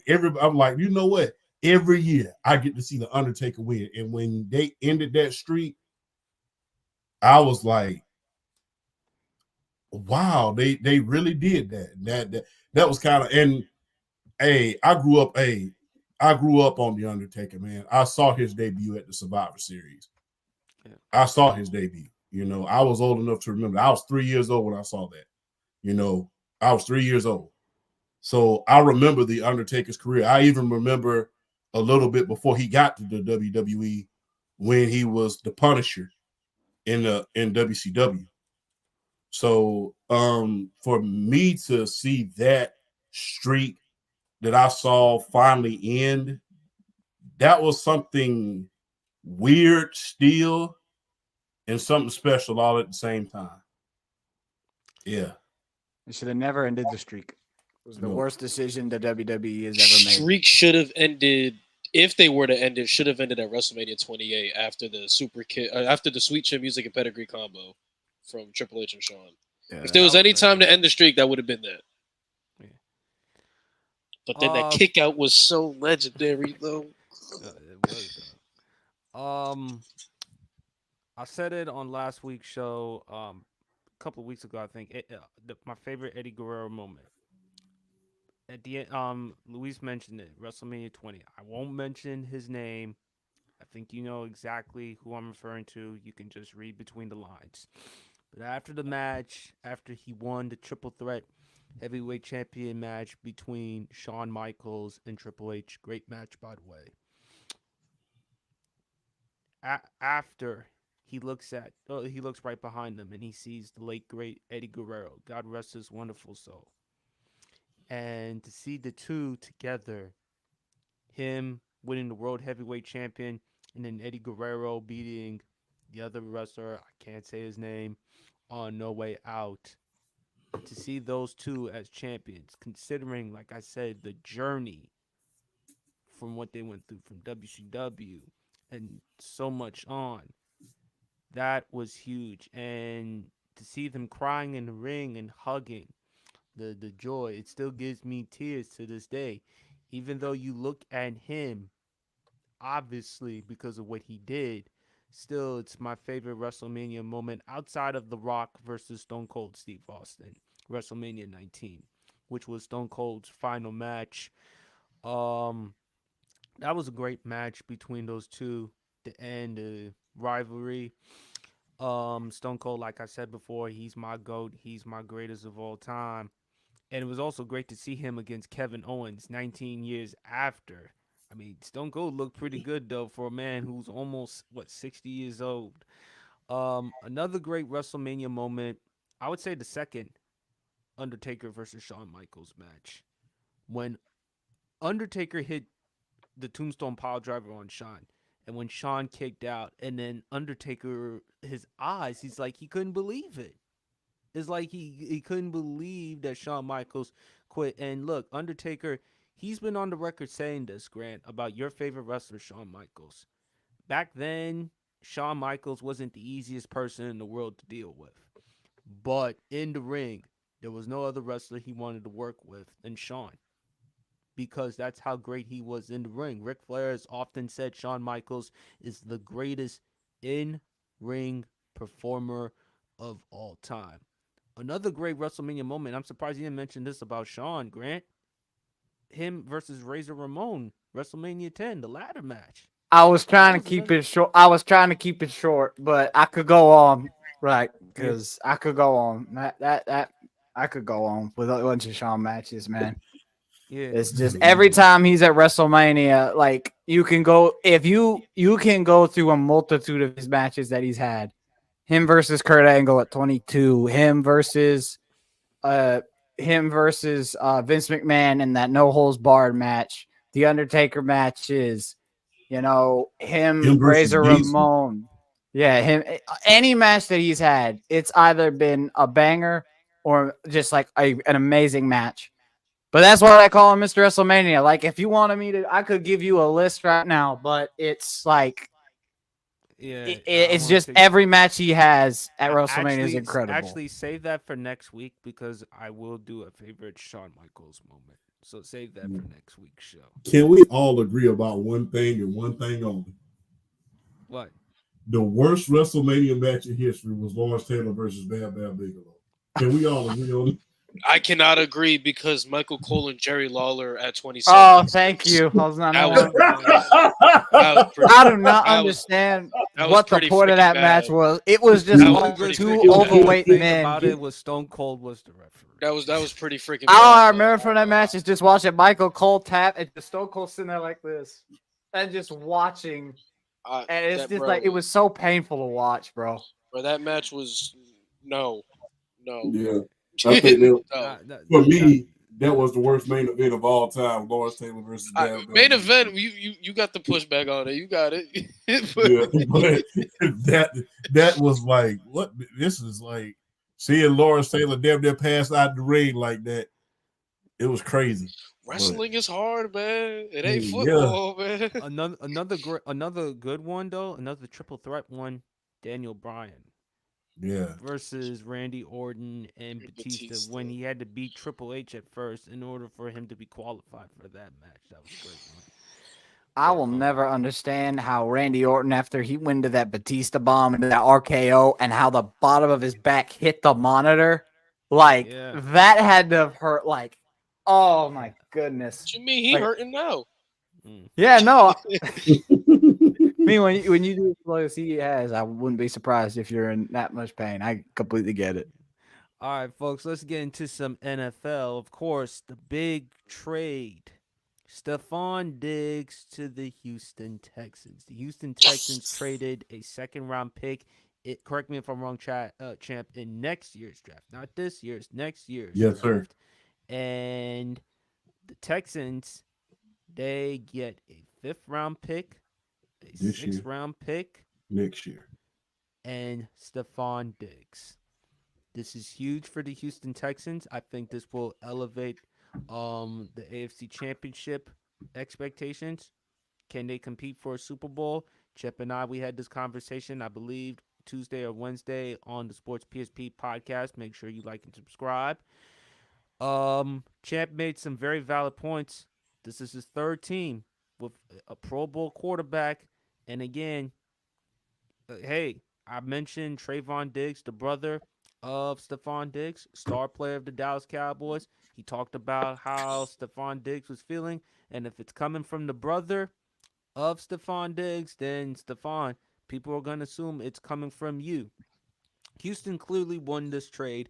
They clearly learned from their past regime because idiotically they gave up DeAndre Hopkins, as I said, for a bag of Chips Ahoy and a glass of milk, or a ham sandwich and a bag of Alright, Doritos. I'd take some Chips Ahoy. I I like got some Oreos, Oreos but right now. I got. yeah, but clearly this is huge for Houston Texans. They've won the offseason. Daniel Hunter, the trade for Joe Mixon, now Stephon Diggs. They've added depth to the O-line.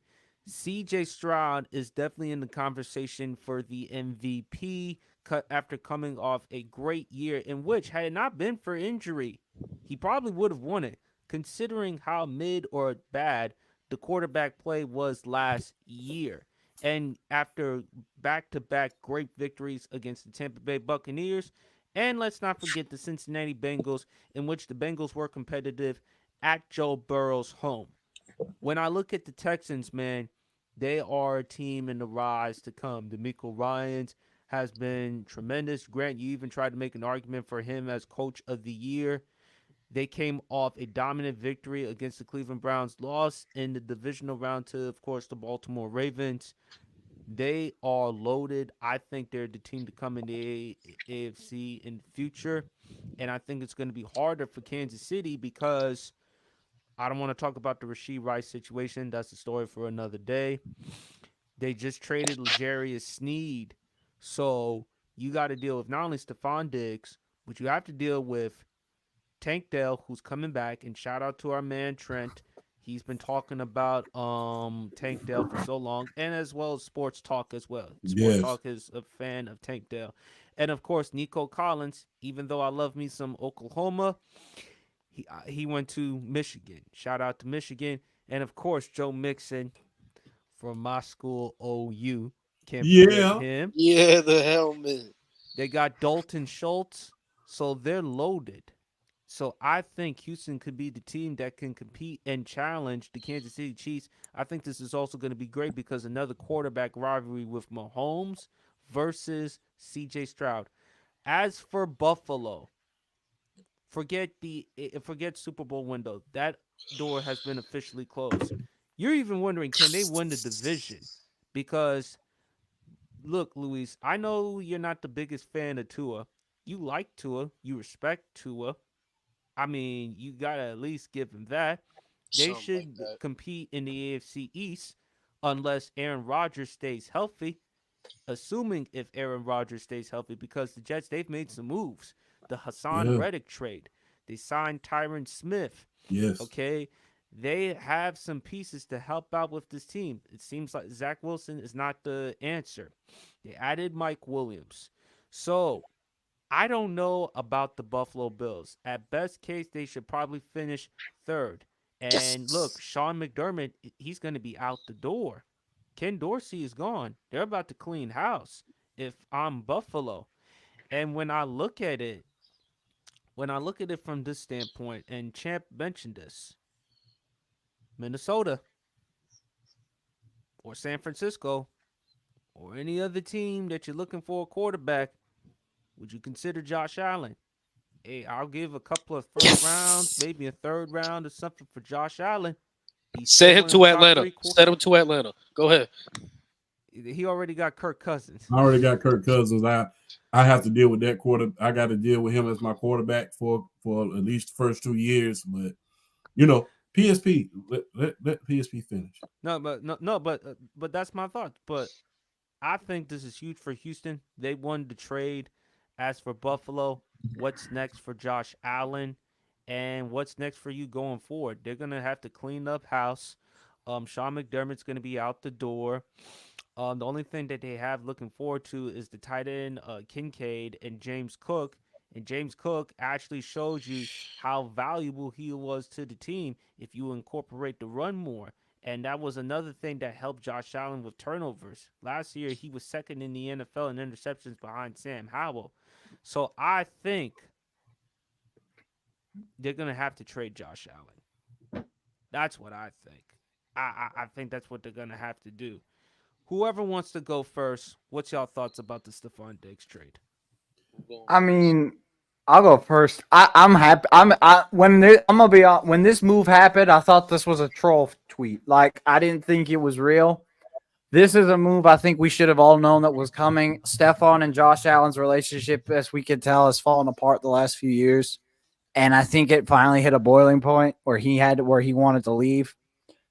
I'm really hoping this move works out because now that the fact that your offense, like PSP, like you said, now that you have not only a quarterback in CJ Stroud who shocked everyone last season, now you're putting Tank Dell, Nico Collins, Stephon Diggs, and Dalton Schultz in that offense. That's Joe not Mixon. just and Joe Mixon, excuse me. That's not just scary. That's freaking terrifying. And honestly, they're winning the AFC South. There's no other reason right now. They have a offense and they have an amazing pass rusher on that defense of Will Anderson Jr. There's no excuse for that team to not win the division. They have the team necessary, and just the fact that this move has happened now, you got to understand. I honestly feel like this team can make a Super Bowl run. If they play their cards right, they have an opportunity to win a Super Bowl. I know that sounds bold to say. I feel like they could have that chance to make that move happen. But I think, for Buffalo, it's now the biggest question I was having on Players' Choice was we thought that they needed to go into the draft to get a wide receiver too if Stephon was still there. Now you got to find somebody to be your wide receiver one now, which is now going to be even a tougher pill to swallow because that's a whole other mountain you have to climb. And I think with Buffalo as well, with Josh Allen, a lot of people have been trying to make this argument that Stephon Diggs made Josh Allen and Josh Allen wouldn't be the player that he is without Stephon. Do I believe that personally? No. But I feel like this next year is going to be a proving ground for him, for Josh Allen, because I think now people are going to have to see, can he get the job done without a guy like Stephon Diggs as his wide receiver? I think that's going to be a very interesting challenge, and I think that's going to make it very exciting for Buffalo, but I think that just makes it a lot harder for them. I feel like it's just going to make it a lot harder for them because it's just I just feel like now Buffalo are in a situation where they got to find better receivers, and if they're going to have dudes that are going to help Josh Allen, because if they can't, it's going to be a harder season for them. I honestly now have Buffalo finishing third in the division. I don't think they're going to be able to do anything, and it's unfortunate because I think Buffalo had a talented team, but now I think losing that key piece of Stephon is just going to be a hard mountain to find, a hard piece to fill for the Bills, but. All right. Casual, you want to ask a question? Make it quick because we heading into Yeah, the NFL. I know. I know y'all on time constraints. No, so being here in Houston, now having Stephon Diggs as a Texan, I wanted to ask the panel: is this is this going to be a season that is like heavily I won't say scrutinized, but is this going to be a season that CJ Stroud is going to be under the microscope as far as how far he can take the Texans? Because I know last year it was sort of like a Cinderella story. Nobody really expected the Texans to be as good as they were, and to go as far as they did. I think they had us losing in the wild card, and so I just want to ask you guys: is this Yes. season the season of expectations for CJ Stroud? He's either got to win the Super Bowl or he's gonna have the biggest sophomore slump of all time. I don't think there's an in between. I just Yeah, I think he's think got. it's going to be a huge year, Casual. I don't have them winning the Super Bowl because as long as Patrick Mahomes is still there and Andy Reid, As long as he's regardless of the still alive. circumstances, I mean, you don't bet against him. I think with CJ Stroud, I definitely think he's going to take a next step up in terms of his game. Like I've said before, man, and I've defended CJ the same way I will continuously defend Caleb Williams. You know, last year, CJ Stroud received a lot of flack for the Wonderlic score. It was like the worst Wonderlic score. I don't care. At the end of the day, can you process information? Can you read defenses? Are you mobile, or are you athletic enough? Casual. If you want to talk about CJ Stroud, go talk to Champ. Go talk to him how that dude put him on 3 heart attacks in that semi-round game against his Georgia Bulldogs. 3. He will 3. literally tell you to his face, to your face, he had 3 heart attacks, man. I think the Houston Texans. I look at this as C.J. Stroud. I'm sorry, Stephon Diggs, not C.J. Stroud's fault, because Stephon Diggs, you've been on 3 teams with 3 Pro Bowl quarterbacks. Kirk Cousins. I don't think Kirk Cousins is the greatest quarterback in the world. I would know because he used to play for my Washington Commanders. But he's a good enough quarterback. When healthy, I think he's a top 10 quarterback. This is as far as Kirk Cousins can go. Okay, so you get traded to Buffalo. You do a damn good job with Josh Allen. And by the way, Josh Allen's going to have a lot to prove because now without Stephon Diggs, how's he going to handle? Because the first 2 years without Stephon Diggs, how good was he as a passer? Not so much. But you definitely helped Josh Allen. There were reports about you and Josh Allen getting together. And when your brother is going on the air and saying these things about you not gelling with Josh Allen, then people are going to assume it's coming from you. As with CJ Stroud, at some point in time, we have to look at Stephon Diggs and say, bro, you've been on 3 teams. You've been to 2 conference championship games, one in Minnesota, one in Buffalo. You have a chance of getting to a conference championship game, maybe a Super Bowl in Houston. And you are with a young quarterback that's coming off a great rookie year. I said CJ Stroud was going to win Offensive Rookie of the Year. If you ruin this, I don't know what more could you possibly ask if you're Stephon Diggs. You can't ask for more opportunities, man. You can't ask for anything better. To be with this young team in Houston, remember, this team came in 2002. Correct me if I'm wrong, champ. 2002. Yeah, it's 2002. Yeah, 2002. With that young roster, they have moved on from the Deshaun Watson era, from the Bill O'Brien era. They're in a new era with C.J. Stroud, Bill O'Brien. This fan base is loaded. Casual, you from H-Town, right? They are excited, man. Yep. These Texans fans, they ain't nothing to play with. They ain't nothing to joke about. They are electric. And I agree with Champ. For them to win a city in Houston, in H-Town, that's like the Southwest version of Atlanta. I mean, Houston, look, Atlanta, you got Magic City. You got a lot of other great places to go to in the ATL. But Houston, to win it there? Hey, KOD, Club Dreams. Yeah. Yeah. Atlanta got Magic City, and Houston got Club Dreams. It's. I'll say this. Am I lying? No, you're not wrong. You ain't lying. You ain't lying.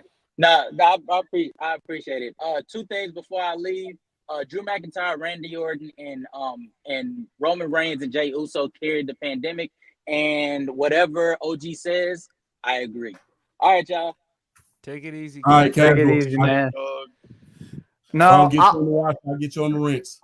Yeah. all I'll say this is with the Houston Texans, if you're going to have a squad that you built up like this, you have no excuse to be able to put up some competition. I just think a lot of the narrative around Houston now is I feel like they have to go out there and prove that they can still continue at the pace they were. Because I think if now you have Houston, like PSP, you said it, they've won the offseason. There's like no other team that because you look at the offense they had last year and what they have now, it's like a completely different squad.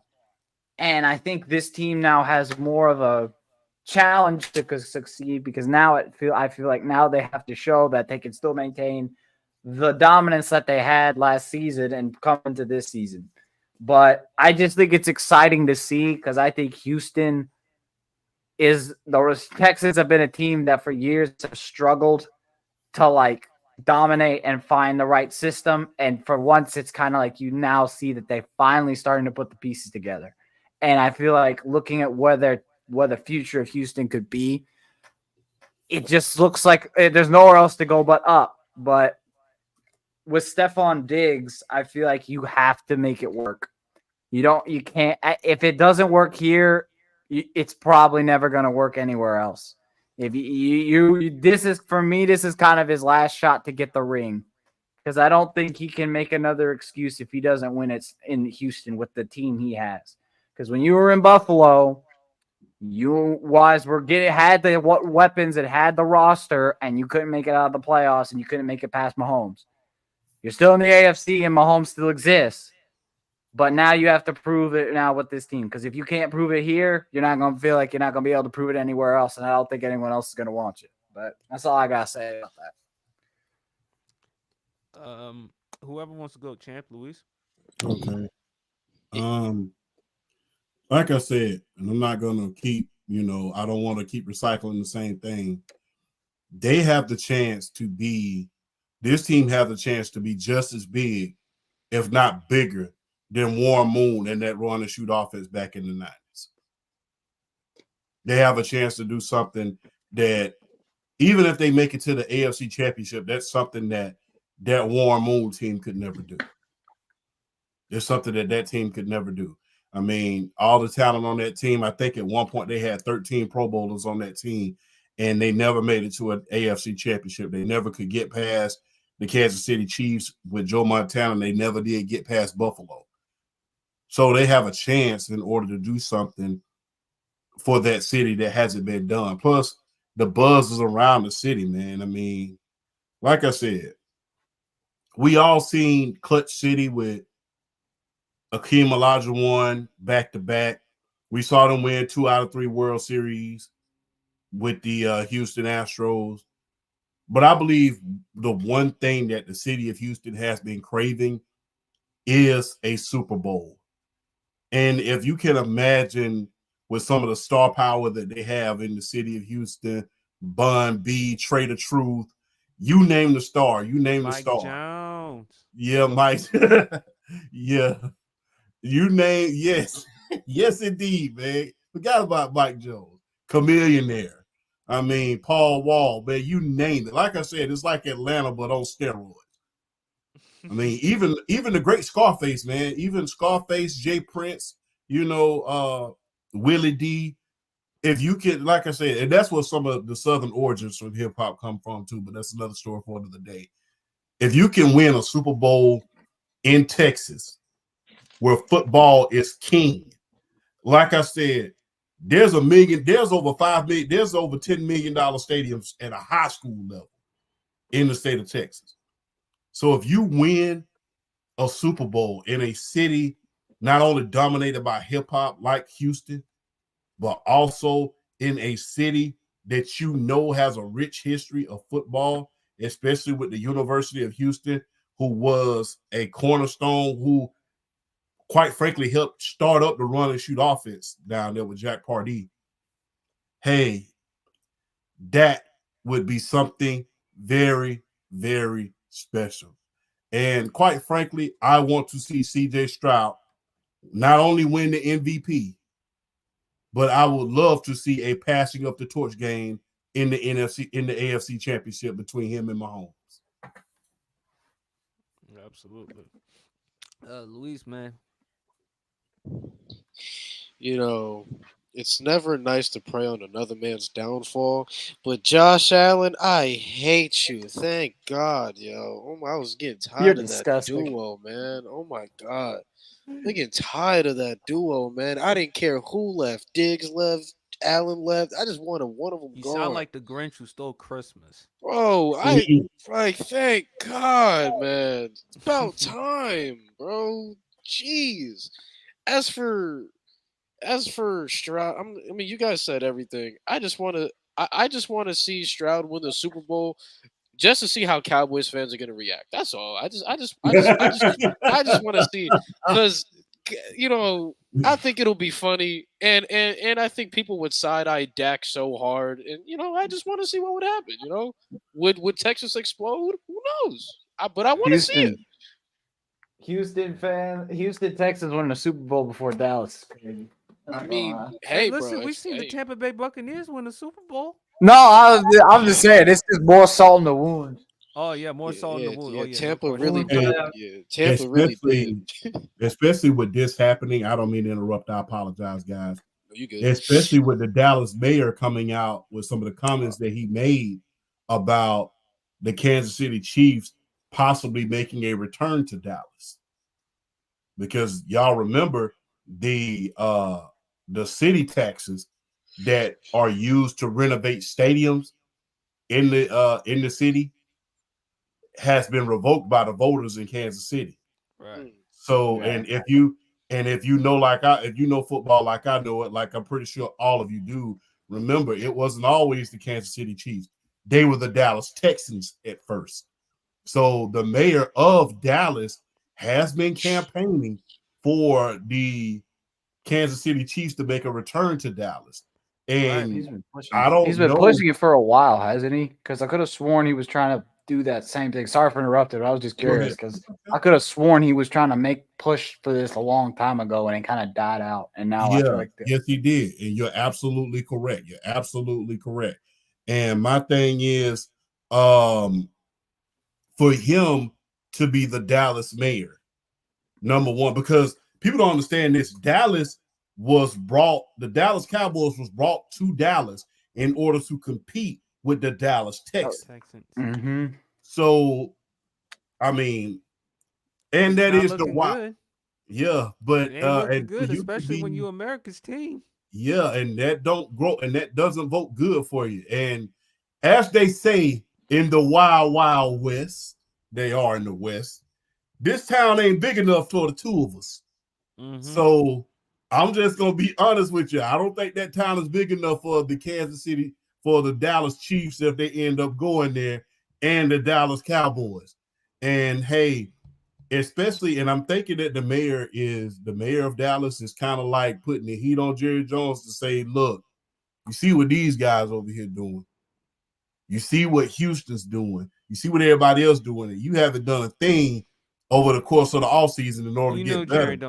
Jerry don't care, champ. I Yeah. told you before. Jerry, I got my beef with Jerry Jones, but until Jerry Jones leaves the Dallas Cowboys, this is where they are.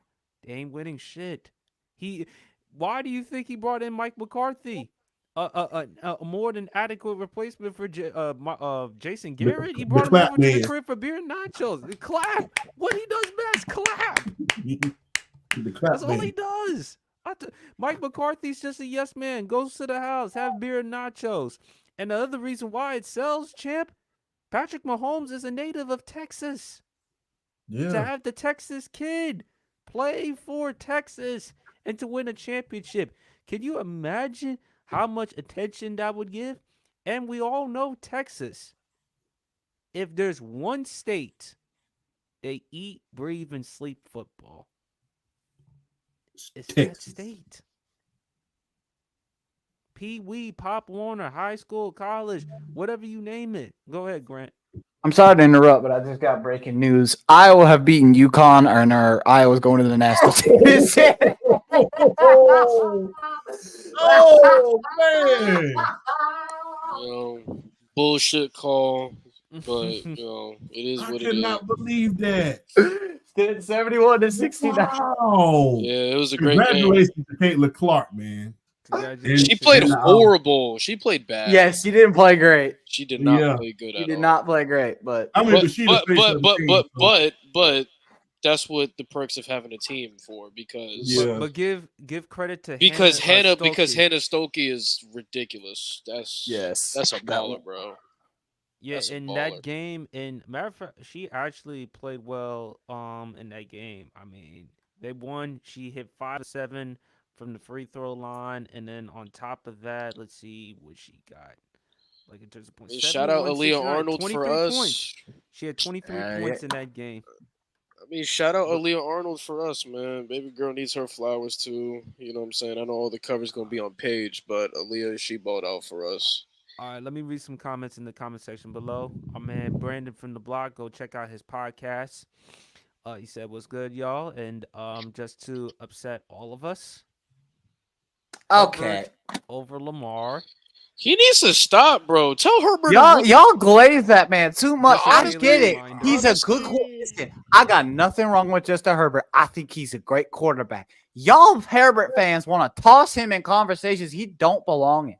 I get it. He's good. He's not better than a few quarterbacks. That's okay. It's not like y'all act like it's a crime. I'll say it, bro. As talented as he is, he's getting overrated. I'm not putting him in. I'm not putting him in converse. Like, I don't want to hear. Well. He's in the same division as Patrick Mahomes. I'm sorry, PSP. I'm gonna swear one time. I need to do it. Go ahead, I don't give a fuck. I don't care if he's in the same division as Mahomes. If you're putting him in these conversations, like Burrow's in the same division as Lamar, he managed to get a division title. Like, I know Mahomes is the best quarterback in the league, but if you're putting Herbert in conversations of being a top 3 quarterback, get a division title. Until then, please shut the hell up about him being in these conversations. Well, Jesus. the thing is, you don't necessarily have to win a division title in order for you to win a Super Bowl. Hell, look what happened with. I hate to say this, I had to break this up. But look what happened with John Elway when he won his first Super Bowl. I mean, that is the true. thing is, the Kansas City Chiefs was ahead of them in that division, so you don't necessarily have to win a division title in order to do that. And quite frankly, he was the best. He was the best quarterback in that division at the time. But at that time, the Kansas City Chiefs team was better during the regular season. I'm just saying, like, I can't put a guy up there who hasn't, like, you look at Mahomes, he's already won 3 Super Bowls, 3 Super Bowl MVPs. You look at Joe Burrow, he already has an AFC championship, a Super Bowl appearance, and a couple of playoff wins. Lamar, he has 2 MVPs and 2 playoff wins. I can't put a quarterback who has literally won nothing in the league, no accolades to his name, and putting him up there with the upper echelon. Look at the situations they have been in, though. Baltimore Ravens is a first-class organization. And you have to also think about this. People don't want to acknowledge this. Before Patrick Mahomes became the quarterback, the Chiefs was number 1 in offense 2 years in a row. Yeah, that he's not wrong. You got to give Alex Smith his flowers. And the thing is this. You got to think about this, Louise. You my brother. You know this. The thing is this. When you have Brandon Staley as your coach, number 1, and the the Los Angeles Chargers have not had a coach since Marty Schottenheimer. They have not had a coach since that time. So the thing is, coaching, and the thing is, and PSP got to give you your flowers on this. The Spanos family, up until this point, they was, I mean, if you ask them to order a burger off the dollar menu, if you ask them to order a burger off a dollar menu, they'll tell you to go order a Tootsie Roll for 2 cents. I understand where you're coming from. So you have to, but it's also people. But it's also people. Whenever Herbert does something wrong, it's always excuses. Like his one playoff game, there is no reason for you to choke that playoff game. I don't care who your coach is. I don't care who you're playing against. For you to be up that big and only give me a field goal, I'm sorry, you choked. You choked away your only playoff win. The linebackers on wide receivers. What do you think is going to happen? Yeah. I mean, when your coach is supposed to be a defensive coach who coached the St. Louis Rams to a Super Bowl, the LA Rams to a Super Bowl with Aaron Donald and Von Miller and some of those great pass rushers, and you are putting an outside linebacker and a middle linebacker on one of their best wide receivers, what do you think is going to happen? I get that the linebacker's gonna get fried. The linebacker's going to get fried. But if you look at Justin Herbert, he has had too many situations where he needed to step up and take over or step up and make the play, and he has not done that. The same way we hold Josh Allen accountable, especially the last playoff game, for even though he played damn near perfect and not making the throws or whatever, like – and missing reads, Justin Herbert has done the same thing, and yet his fan base and the media find every single excuse to try to protect Justin Herbert. I understand his situation sucks and it wasn't the best, but we're not going to act like Justin Herbert is this perfect quarterback. There's been times where when the lights have shined bright on Herbert, he has faded. He has not lived up to the standard. Oh, Brandon, I'm not. Hold on. I'll say this. I'm not gonna lie. I just feel a little bad for Justin Herbert because now his weapons are Quentin Johnson, Josh Palmer, and You freaking get Malik Neighbors, bro. They'd be and all right. freaking and it's like Josh Palmer, Joshua Kelly, and Quentin Johnston. I get it. It's gonna drive you crazy, but still. I think they're gonna get Maserati Marv. To be honest with you, I really So think. hold on. Let me get this straight. So Louise, you said why you say he's overrated? I'm saying you're overrating Justin Herbert because he is not on the same level as Lamar Jackson. Okay, I got Herbert top 5. I mean, He's not on the same level as Lamar Jackson. If we're separating it with tiers, Mahomes is in a tier by himself, and then tier 2 would be Josh Allen, Joe Burrow, and Lamar Jackson, and tier 3 would be Justin Herbert, C.J. Stroud, and Jordan Love. see, That's the conversation he belongs in.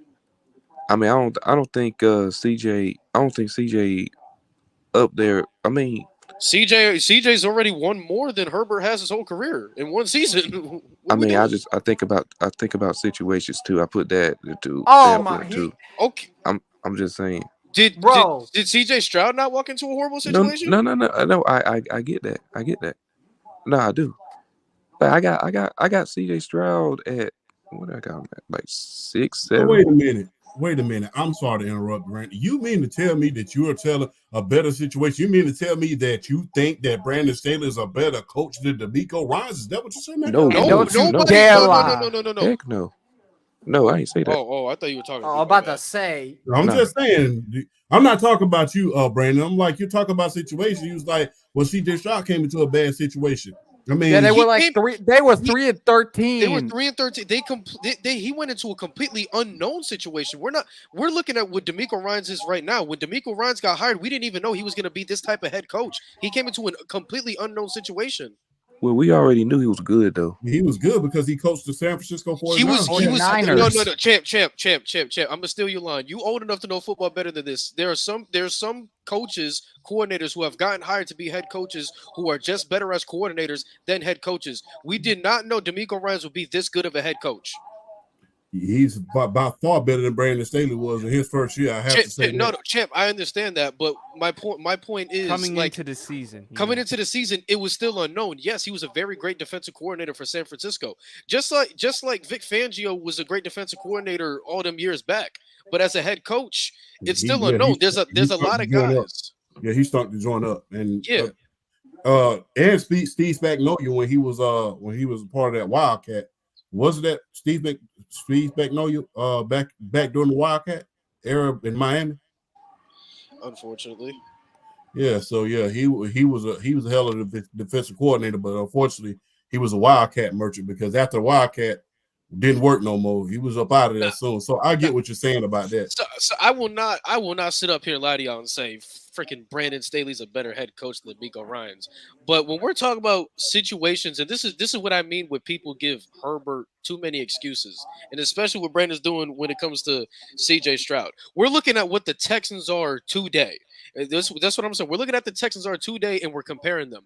Coming into the season, nobody expected CJ Stroud and DeMeco Ryans to elevate this team as quickly and as fast as they did. Coming into the season, they were a completely unknown question mark situation. Rookie head coach, rookie quarterback, rookie wide receiver, no run game. Rookie Will Anderson Jr. On defense, suspect defense. I'm not going to act like coming into the season, Houston had this utmost perfect situation. Brandon? All I'm saying is, like, Herbert throughout all his career had bottom 5 defenses and terrible head coaches. Now this year, okay, but how many times has Justin Herbert had the light on him and he has shrunken in those big moments? I mean, I get that. We flamed Lamar for that. We flamed Joe Burrow for that. We flamed Josh Allen for that. Hell, there's even times where Mahomes has had a fuck up every now and then, and some people get on him. But whenever when he lost at home to Joe Burrow, everyone was shooting that. Everybody was shooting down on in him, the thinking foot, Joe and they Burrow were was calling better. him out saying he couldn't get it done. So Justin Herbert loses to Trevor Lawrence, chokes after against being Trevor 28-0 at the half, mind you. And people act like Justin Herbert did not make one mistake that game. I mean, he. You see, this is what I mean with Herbert fans. Every excuse in the book. What are you talking about? I just said I think he threw like a couple interceptions. That's Okay, all I'm saying. Brandon. But what I've What, didn't he seen, what throw I've like seen, 2, uh, 3 hold in on. the second half? Or am I crazy? I gotta Go go ahead, double Brandon. check the stats. Look, all I'm saying is like with Justin Herbert, like he led his team downfield, and there was like the kicker missed the field goal.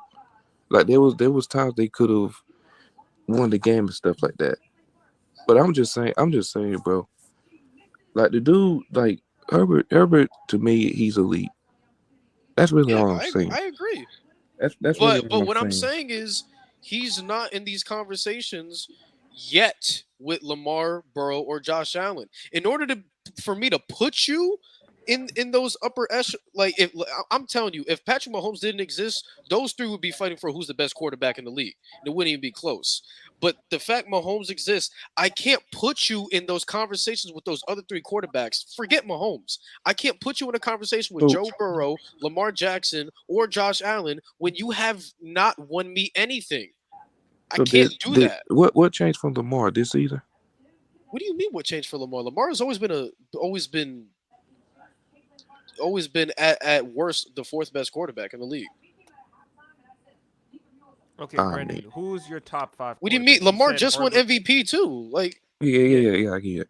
You said what PSP? You said Justin Herbert is a top 5 quarterback. So Yeah. can you name me your top 5 quarterbacks? All right, this is without Aaron Rodgers, but my top 5. I'm giving Joe Burrow the benefit of the doubt, but I got Mahomes, Burrow, Allen, Herbert, and Lamar. Oh my. no. No. And I'm gonna eat through this right now.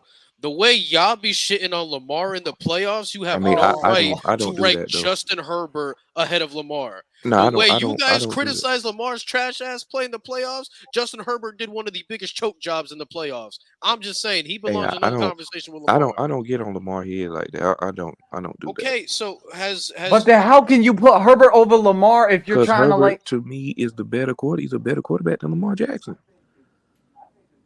Well, he hasn't won talking you about. But he hasn't won anything. You need to win something for Lamar, me to put you in them tiers, dog. Lamar has had more playoff wins in the postseason than freaking Justin Herbert. Hold on, guys. I could understand where Brandon is coming from because from a passer, from a pure quarterback talent standpoint, yes, I think Justin Herbert, even though Lamar is more accomplished and gone farther in his career, he's just looking at it from an eye test. Herbert is better. People will just think that Brandon is just saying that because he played at Oregon. Brandon's an Oregon Ducks fan. I can understand where Brandon is coming from that standpoint. But let me ask you this, Brandon. He is now in a different situation with Jim Harbaugh as a head coach. Mm-hmm. I don't see the Chargers competing anytime soon. They haven't made any good moves in the offseason. So the only thing they've gotten is... Yeah, if that's the case, request a trade, bro. If that's the only thing that I would say for bro. Request a trade. I was gonna say that, and my man Rashad Stribling, he says Herbert is a top 5 talent, not a top 5 quarterback. See, if you want to say that, I'm not mad about it. I can't. If you like, I'm not like. Here's the thing. I don't hate Herbert. I think he's a talented player, and I think this season he's in a very rough spot with just the situation he's in. I'm not trying to justify that. What I'm saying is I feel like a lot of people overrate Herbert on account of like outside factors and they don't want to take a look directly at the player. Like if you want to say he's a top 5 talent, I will not have a problem with that because I think he has the potential to be like that. But I can't, for me, it's just like I don't feel like I can put him in like conversations of top 5 because I just don't think he's been there in his career. Now, so Grant, would you at least put him top 10? He's top. Oh, definitely, he's top 10. Yeah, I'll put him top 10. I'm not honestly, only because of the rookie tax. I know a lot of people are going to be scared to put CJ Stroud, but if CJ Stroud goes out there and like you guys are saying, odds-on favorite to win MVP, if he goes out there, there is no argument Justin Herbert has over him. Yeah, like my main issue with Herbert, and I understand these situations, and I understand that he's had a whole bunch of players injured and he's had a terrorist coach. I'm sorry. Like I get that, but my main issue with Justin Herbert is accountability. People do not want to hold this man accountable. People will see Justin Herbert make a bad play and immediately say, "Well, look at his situation." No, bro, that doesn't excuse you from making a I bad agree. play. Yeah, I got you with that. We get Yeah. on Lamar for the same thing. We get on Joe Burrow for Yeah, the same. like We Mhm. got on Josh I'm- Allen just in the playoffs. Like we can make all the excuses for Josh Allen in the world. Stephon Diggs got strapped. He Yeah. was dropping balls. The only person that stepped up was Dalton Kincaid. Who else was dropping balls? Gabe Davis. Like everybody in that playoff game against Kansas City was dropping balls. We can make all the excuses in the world, but the main thing people were talking about was how Josh Allen missed Stephon Diggs on a drag route.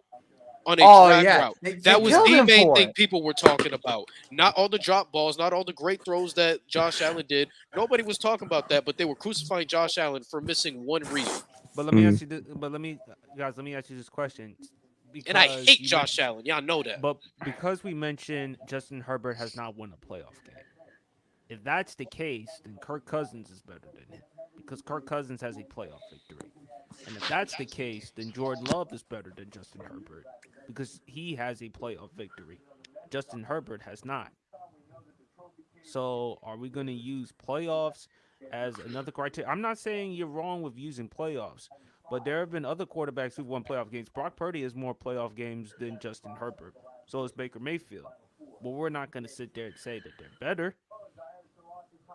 No, think- I just think feel like if you people want- overrate Justin Herbert on account of and don't want to like give accountability to him when he makes mistakes. That's my issue. Yeah, Like that's my issue. I hate one of the things I really hate about it is if you're gonna hold this man accountable and say he's top 5, and when he makes a bad mistake in a game, the first thing they want to rush to is, oh well, this happened, this mistake happened. No. You're saying he's top 5, right? You got to hold him to that standard. Don't start saying it's because of these other dudes and you're the one and he's the one who made the mistake. That's my thing. And, hold on. I wanna Go ahead. respond I'm to sorry. I didn't mean to Rashad. interrupt. He says, and Diggs doesn't make the Texans better. That's- Diggs hasn't that's- done that's anything in insane. the playoffs the last 2 years. Okay, if you want to talk about that last playoff game against Kansas City, Stephon Diggs did not show up for the plays that Luis mentioned. But to say that he doesn't make them better, I'm sorry. Rashad loses me with that. And to put him with Tank Dell and with also Nico Collins, you mean to tell me that would make the offense even more formidable? Even they've improved their defense by adding in Daniel Hunter. So I respectfully disagree with Rashad. But back to Herbert. Do I Back to the think lecture at hand. Huh? Back to the lecture at Lecture at hand. hand. Back on subject. Herbert, do I think he hasn't been held accountable enough? No, I don't. And I understand he's not in ideal circumstances, but look, I don't see him succeeding at any time soon with Jim Harbaugh because look, Rome wasn't built in a day. People keep thinking, well, because Jim Harbaugh is now the head coach, now it's time for Justin Herbert to step it up. It's going to take time. And mind you, it's not just Kansas City. Champ has mentioned this, the Raiders. Now with Antonio Pierce as the head coach, don't be surprised if they try to get a quarterback in this draft. And when you look at their team, look at what they've done in the aftermath of Josh McDaniels. So I think this is going to be a team to be looking at into consideration. As for Justin Herbert, he should be traded. He should demand a trade because outside of Los Angeles, outside of Jim Harbaugh, and outside of the contract, name me one good reason why I should be a part of this organization. And I give a lot of credit to Brian Flores because remember, it was reported in the draft he wanted Herbert. He did not want Tua.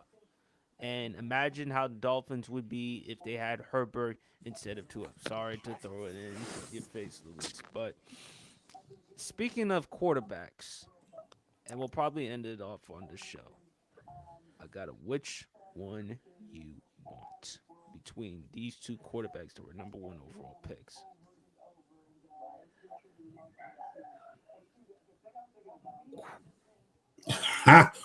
Oh, wow. Mm. Mm-hmm. Wow. This is tough. Yeah. This is Anybody who wants to disgusting. go? Man, I will go first, man. I know the first thing that people are going to say is they're going to bring up the MVP and everything like that. But if you really think about this right here, Andrew Luck did more with far, far less. What is my old saying, PSP? You can say it for me one time.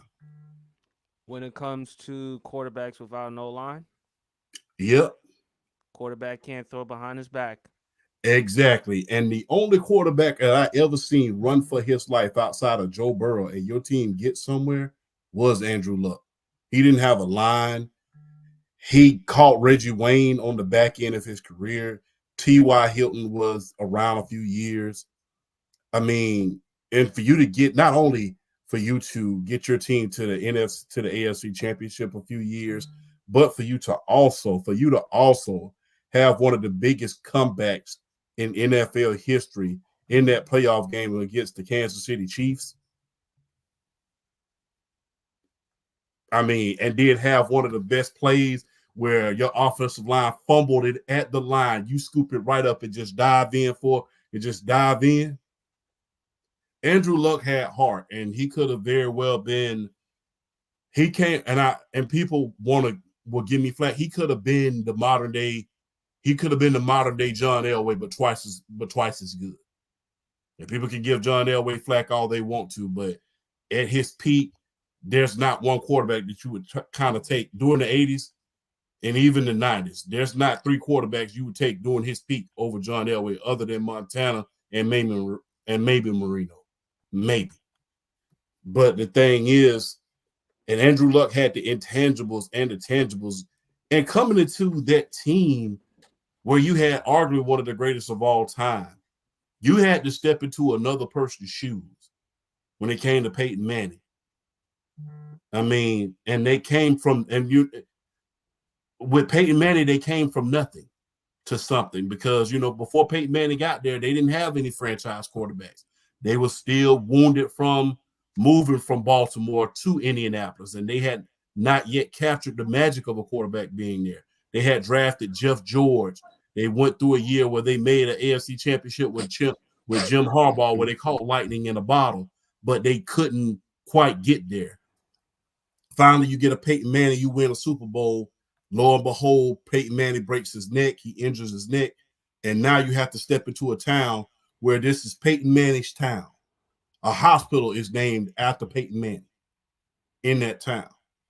And for you to have to come into that right there with less than half the talent, being the number one overall pick, that's nothing short of amazing. And I only hope, and this is my biggest fear for Joe Burrow, I wish that the Indianapolis Colts could have protected Andrew Luck better, because we could have very well seen him be the greatest of all time. He had that type of ability. No disrespect to the great Cam Newton, but all the pressure was on Andrew Luck. Coming into Peyton Manning's town, Peyton Manning won a Super Bowl. You don't have the caliber of talent that Peyton Manning had during his peak years. You don't have a Marvin Harrison. You don't have an Edgerrin James. You don't have a Marshall Faulk. You don't have a Dallas Clark. You don't have those guys. For you to, and then on top of that, you don't even have an offensive line. Mm-hmm. Andrew Luck got sacked more times than Derek Carr. Let that sink in. Andrew Luck got sacked more times than Derek Carr did when he played for the Houston Texans when they were an expansion franchise in 2002. Mm-hmm. And for you to come in with nothing at the helm, you didn't even have Tony Dungy. You didn't have a luxury of having a Hall of Fame coach. You didn't have the luxury of having the Hall of Fame general manager, because remember, Bill Polian, Tony Dungy, they were gone. Right. So You for had you, Chuck Pagano, you had Choke and then he Pagano. was going through leukemia at the time, Yes, and then and Bruce he's a Arians came. defensive coach. Yep, He's a defensive coach. He's not an offensive coach defensive coach. like a Bruce Jim Arians, Colwell was. yeah, and Bruce Arians came in. He was the offensive coordinator at the time for hmm the Indianapolis Colts that stepped in. Yes, indeed. And 3 consecutive 11-5 seasons in his first 3 years as a starter. With no line. Right. That was special. No disrespect to Cam Newton. I know that he won the MVP, had a magical season, but Took his team to the Super Bowl. took his team to a Super Bowl. But there was no. You talk about coming into a situation where you have to step into another person's shoes, replace a legend, and you don't have not 1/3 of the talent that the legend himself had, and you have to continue the tradition of winning, just like the Hall of Famer that you're replacing had, and you did. The only thing you didn't do was win a Super Bowl. Yeah. I'm taking Andrew Luck. Grant? Well, use Oh, my language, but shit. I was going to say an argument for Cam Newton, but Cam just made. But he's not wrong. Everything I think, looking on it, really, I loved Cam Newton. He literally went into the situation. He took Ted Ginn and Fred Dungy to the Super Bowl. And the prime MVP season he had was arguably incredible. But I think about it a little more, and you look at what Andrew Luck had. I remember that playoff game against the Chiefs where he literally, when he had that pass to T.Y. Hilton, just that clean pass that kept the game and tie the game. I don't think a lot of people really understand how good he was. And when we look at it, I always, one of the biggest things we see in the NFL is like the what ifs. What if, there's a multitude of questions. And I think one of the biggest ones for me is what if Andrew Luck got protected better? Because imagine if he was able to have more protection and didn't get hurt as much. We could have been having talks about this dude in conversations of some of the best quarterbacks ever. And I'm not trying to disrespect Cam, but when I look at what Cam did at Carolina, it's crazy.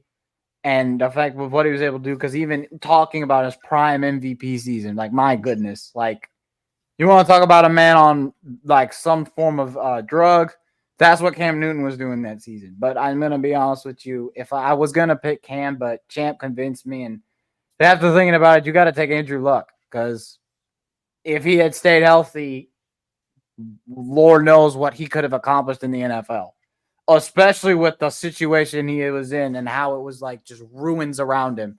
He was able to rise above that and play at the level he did. And I just think that's the most impressive thing I've ever seen. So I would have to take Andrew Luck. Brandon? yeah. I'm gonna go Andrew Luck. I mean, shout out to Cam Newton though, cause his situation. I mean, Kelvin Benjamin, like, come on, bro. Like, although he had Greg Olsen, Jonathan Stewart, and then Cam Newton was the leader of that offense. His impact was insane. He was literally the running game. But Andrew Luck, man, like, who was his running back, Champ? Do you know? Oh, I remember. Remember they traded They traded for to Trent get Trent Richardson. Richardson, and that was one of the worst trades. But the mistake that the Colts made, that was on Grigson, because instead of giving Andrew Luck an offensive line to begin with at first, he decided to give him some weapons. And T.Y. Hilton was a good weapon. No, not mad at that. But when you get a franchise caliber quarterback like Andrew Luck, O-line first, because you got to protect your quarterback at the end of the day. And then I would surround him with wide receivers and then tight ends later on in the draft. Oh yeah, but yeah, his situation with that. I mean, besides T.Y. Hilton, like, Andrew Luck really didn't have nobody, and he was really him, man. He was like he's probably like top 5 what if quarterbacks of all time, like, for real. I was going to say Andrew Luck, but I'm going to say Cam. And the reason why I'm going to say Cam is this. No disrespect to Andrew Luck. I think Andrew Luck would have been great in any era. I just think Grigson and Jim Irsay sabotaged the career, and Grigson's ego just got too out of control, and I think Jim Irsay was just too damn complacent. When I look at Cam's situation, coming out of college, he revolutionized. I think arguably Cam is the greatest college football player, although he only did it for like 1 year. You won't find a more dominant college football season than Cam Newton did in 2010 back in Auburn. Mm-hmm. Coming out of the draft, it was either him or Blaine Gabbert out of Missouri. Cam had a lot of character concerns, questions coming out. Remember him and his father, Cecil Newton, the play-for-play scandal during the time when Auburn had that undefeated season. Remember the situation in Florida in which he purchased a stolen laptop, and in a few days before Florida won a national championship against Oklahoma, he left the program, went to Blinn Junior College, won a national championship there. Cam revolutionized the game of football because 6'5", 6'6", 250, 260 pounds, 4.5-ish speed. A quarterback with the body of a tight end or a defensive end. Cam was under a lot of pressure because, if anyone has forgotten, Andrew Luck was projected to be the number 1 overall pick in that 2011 draft. He decided to stay another year at Stanford because Andrew Luck, remember, correct me if I'm wrong, Shaq, wasn't he majoring in architecture at the time? I know he had a fascination for architecture. Mm-hmm. And Yeah, it was like something like that. right. And he's from Houston, Texas. His father, Oliver, I think somewhere around the XFL. Mm-hmm. And so he He was the comes from commissioner. money. Yeah, comes from money. When I look at Cam, he had to prove, look, Andrew Luck decided to stay for another year at Stanford. If Andrew Luck had come out of that draft, he would have been the number 1 overall pick. But for Cam to enter that type of situation, that's under a lot of pressure. And with the character concerns. Remember Nolan Larocque from Pro Football Weekly. Remember what he said about Cam Newton coming out of the draft? Very disingenuous, has a selfish, me-first makeup, always knows where the cameras are and plays to them, has an enormous ego with the sense of entitlement that makes him believe he is above the law, does not command respect from teammates, and will always struggle to win a locker room. There were some comparisons between Cam to either Vince Young, Oh yeah, those were or just, some would even say Jamarcus Russell. But when you look at Cam, we talk about Andrew Luck's rookie year, and which was great. Have people forgotten how dominant Cam's rookie year was? Keep in mind, yeah. his first 2 games in the NFL, back-to-back 400-yard games against the Arizona Cardinals and against the Green Bay Packers, who were at that time the reigning Super Bowl champions. Cam Newton was the first quarterback in NFL history as a rookie. He was the first one to throw for 4,000 yards, 21 touchdowns on the air, 14 touchdowns on the ground, 35 total touchdowns. He was a game changer. He was a difference maker, especially in the red zone, because unlike most quarterbacks at his size, 6'5", 6'6", 250, he can leap over guys and just jump in the end zone. When you look at what he did in year 3, and people forget year 3, he was great in year 3 too. And he also revolutionized football, not just because of his physicality, but also his style. Cam came from a spread offense. He didn't come from a traditional or pro-style offense the way Andrew Luck came out of Stanford. So Cam proved, coming out of the spread offense, mind you, in a tough conference in the SEC. Champ, you would know it better than most. No competition, in my opinion, in college football. Nothing better than the SEC.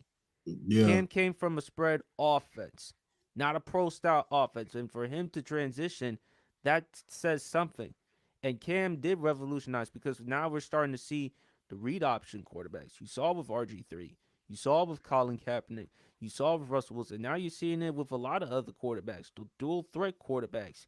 Cam did revolutionize the game of football. Guys like Lamar and others, they have so much respect for Cam for what he meant to the game. And when you look at 2015, Calvin Benjamin was out for the rest of that season with a torn ACL.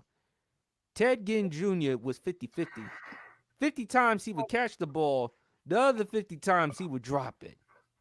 You also had Jericho Cotchery on that team. The most reliable weapon that they had outside of Jonathan Stewart was Greg Olsen, who was consistent, who was reliable, who could make acrobatic catches, who was Cam Newton's security target. Cam brought something to the table with his passing. I thought Cam was an underrated passer. Accuracy was never his forte because a lot of times he threw off his back foot, but dude had a cannon of an arm, could make wild-like throws, and also with the running ability. The way he could improvise, the way he could extend the play. The reason why, and also Cam too, Cam had a little longer career.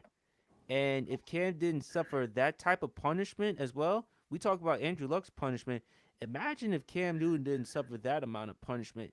He still would be in the NFL. Now, would he? I think Andrew Luck had a higher peak because of what he was projected to be. But I look at Cam because I think he has enough accomplishments. Andrew Luck's been to 4 Pro Bowls, Cam 3. But Cam has been to a first-team All-Pro. Cam has won a league MVP. Cam has been to a conference championship game. Cam has been to a Super Bowl. Cam has more of a conversation, I think, a little bit for the Hall of Fame than Andrew Luck because of those reasons and those reasons alone. Also the rushing yards, the stats, the TDs. At one point before Josh Allen, he had the record for the most rushing touchdowns by a quarterback in a season. Correct me if I'm wrong, Chet. Maybe I could be wrong or right. Yeah, he did because he broke Steve Grogan's record from the New England Patriots. Right.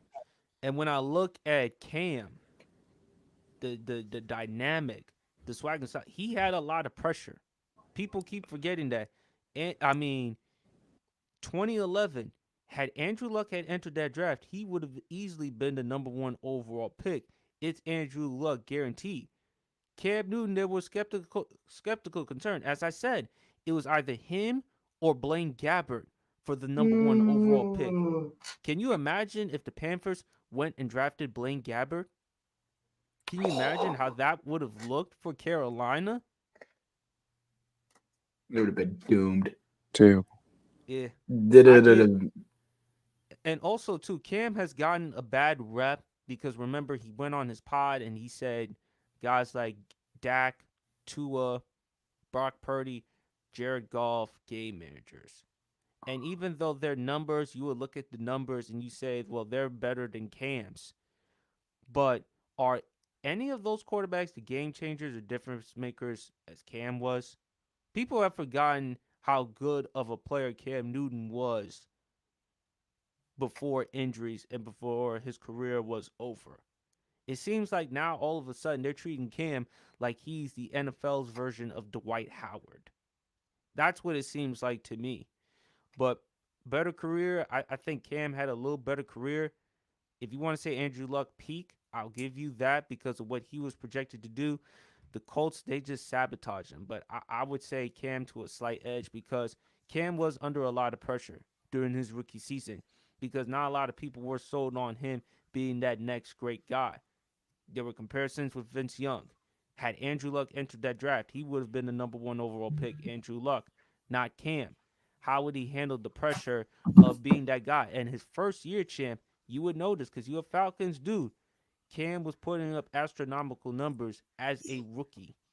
Yeah, you got to think about this as well. To piggyback on your stance at this point, you got to think about this. There was no, to add to your point for Cam, there was no other quarterback in the NFC South at that point that was going to challenge Andrew Luck.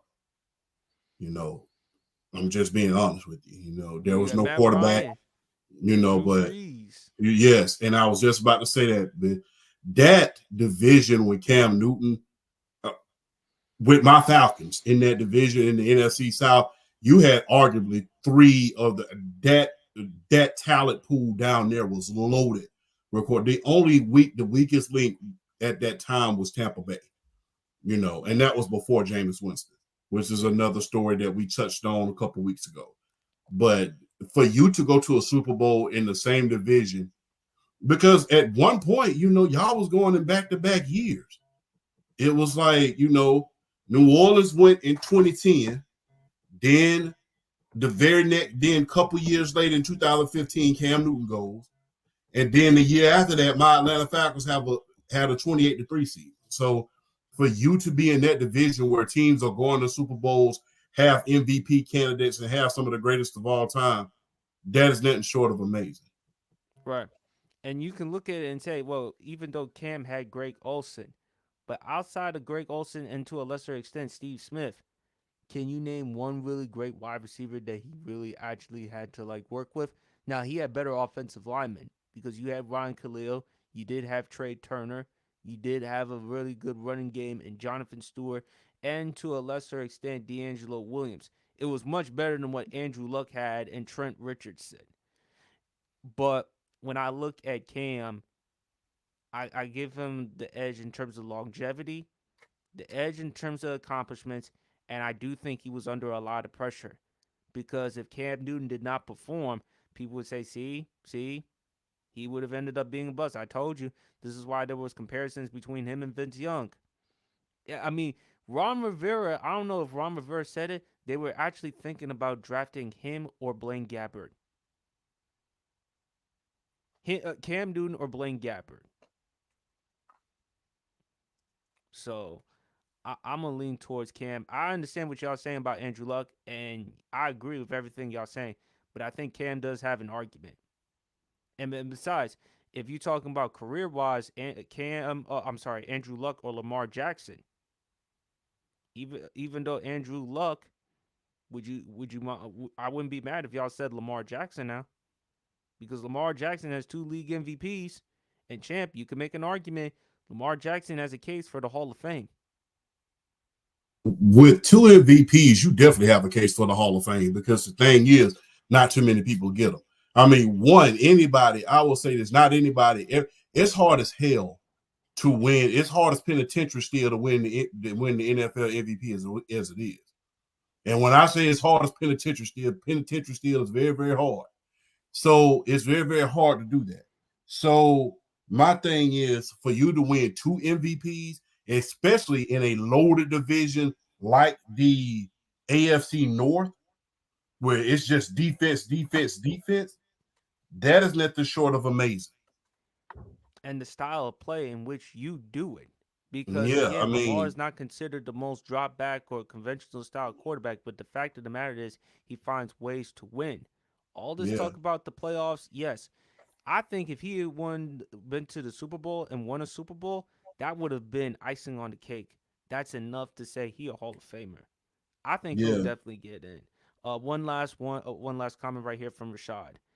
I'm taking Burrow, Allen, Jordan Love, Jalen Hurts, and Lamar over Herbert. Just my opinion. See, that's outrageous. That's outrageous. Jalen Hurts, Jordan Love. Jalen Hurts might be a stretch. Shoot, Jordan Love is a stretch. I actually have Jordan Love winning the MVP in 2024, other than CJ. I mean, that's not crazy to say. If with the weapons that Green Bay got in the offseason, that if he can get it together, I see no reason why he can't do it. I just think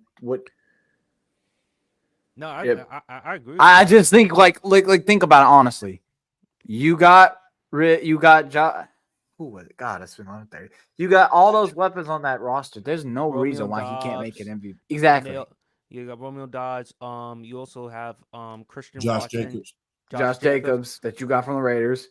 Even though they did lose is Aaron Jones, but still Josh Jacobs is a more than adequate replacement. And you also got that big running back as well, AJ Dillon. So they loaded, and with that offensive line, I think Jordan Love is taking that next step up. And Champ has mentioned it. What Jordan Love has done. Aaron Rodgers didn't do this. Brett Favre didn't do this. to be a starter in your first year, make the playoffs, win a playoff game. And they had a good enough chance to win that divisional round against the 49ers. They just made some mistakes with some of the turnovers and on special teams. But I think Green Bay is a team that you should strongly consider in the NFC North because all this talk about Detroit, Dan Campbell, he said the aggression, the mistakes that you made, and then Chicago, Caleb Williams. They're gonna get Caleb, and they're loaded. All they have to do, to Champ's point, add some O line. And I keep telling him, and finally he realized about Montez Sweat. Finally he Yes. realized about Montez. They should not have a solid reason. I think the NFC North is going to be one of the most interesting divisions to see this season. Yes. Just with the talent in that division, because look at Detroit, Minnesota. It depends honestly on where they go. I think they're going to get JJ McCarthy because I really hope they draft JJ. So I think JJ could fit well in that system. And you look at Green Bay with Jordan Love and everything that they have to offer. And you look at Chicago with the uncertainty that we see coming out of the draft because Caleb Williams is going to perform well, which I honestly think he will. It all sums up to just make it a very interesting division to watch for because it looks like each team, if they have the right pieces, it could make it a super tough division for a winner, just in any sense of the form. Absolutely. Well, folks, that concludes the rest of the Sports PSP podcast. New episode will be back on Friday night, next Friday night, 9 p.m. Eastern Standard Time. I appreciate Casual, Luis, Brandon from the block. Grant, man, appreciate you for hopping on to the pod. Tell them where to follow you at, and so much more, man. All right, just subscribe to the YouTube. It's Grant. I'll drop the link in the chat once more. Follow me on all the socials on Instagram, Twitter, social media, GGlimps23 all over. I'm trying to post consistently on YouTube. Is that it right there? Yeah, it's that rolling right there. All right, perfect. All Make right. sure you go follow his channel, like and subscribe to Grant. Also, go check him out on Player's Choice as well. Does a great job on Player's Choice with G Baby, J Rob, and the crew, man. Got to get back on Player's Choice at some point. Great. They do great jobs with open field and so much more, man. And of course, last but not least, my man, Undisputed World Champ. Tell him where to follow you at, man. Undisputed World Champ at TikTok, World Champ _2.0. And I will be remiss if I didn't say this. Congratulations, PSP, 40,000 views on that Instagram video that you posted yesterday. Hell of a job, man. Oh, it's 40? Oh, my God, man. Yeah, 40,000 views, man. Hell of a job. Not only did you get 40,000 on one, you got 35,000 on another one. So, man, hell of a job to you, man. That was a hell of a suggestion that you did on the surprise show. And, man, I would never hesitate to give you your flowers on the ideas that you have because you have some hell of a ideas and you put us in the best position to execute. So I got to give you your credit as always, my brother. Appreciate, man. And also the video on Josh Allen almost at 2,000 about the Minnesota Vikings one. So Yeah. we just keep going. We just keep going and grinding. Appreciate y'all for hopping on to the pod, y'all. Love having y'all on. And appreciate to the fans for taking their time on a Friday evening, now Saturday morning. Y'all know where to follow me at. It's nothing simple. Sports PSP. Go like and subscribe to the YouTube channel as well as IG Sports PSP 3 and also IG Sports PSP. Y'all enjoy the rest of y'all weekend. Y'all stay safe. Enjoy this warm weather. And we is out. Peace.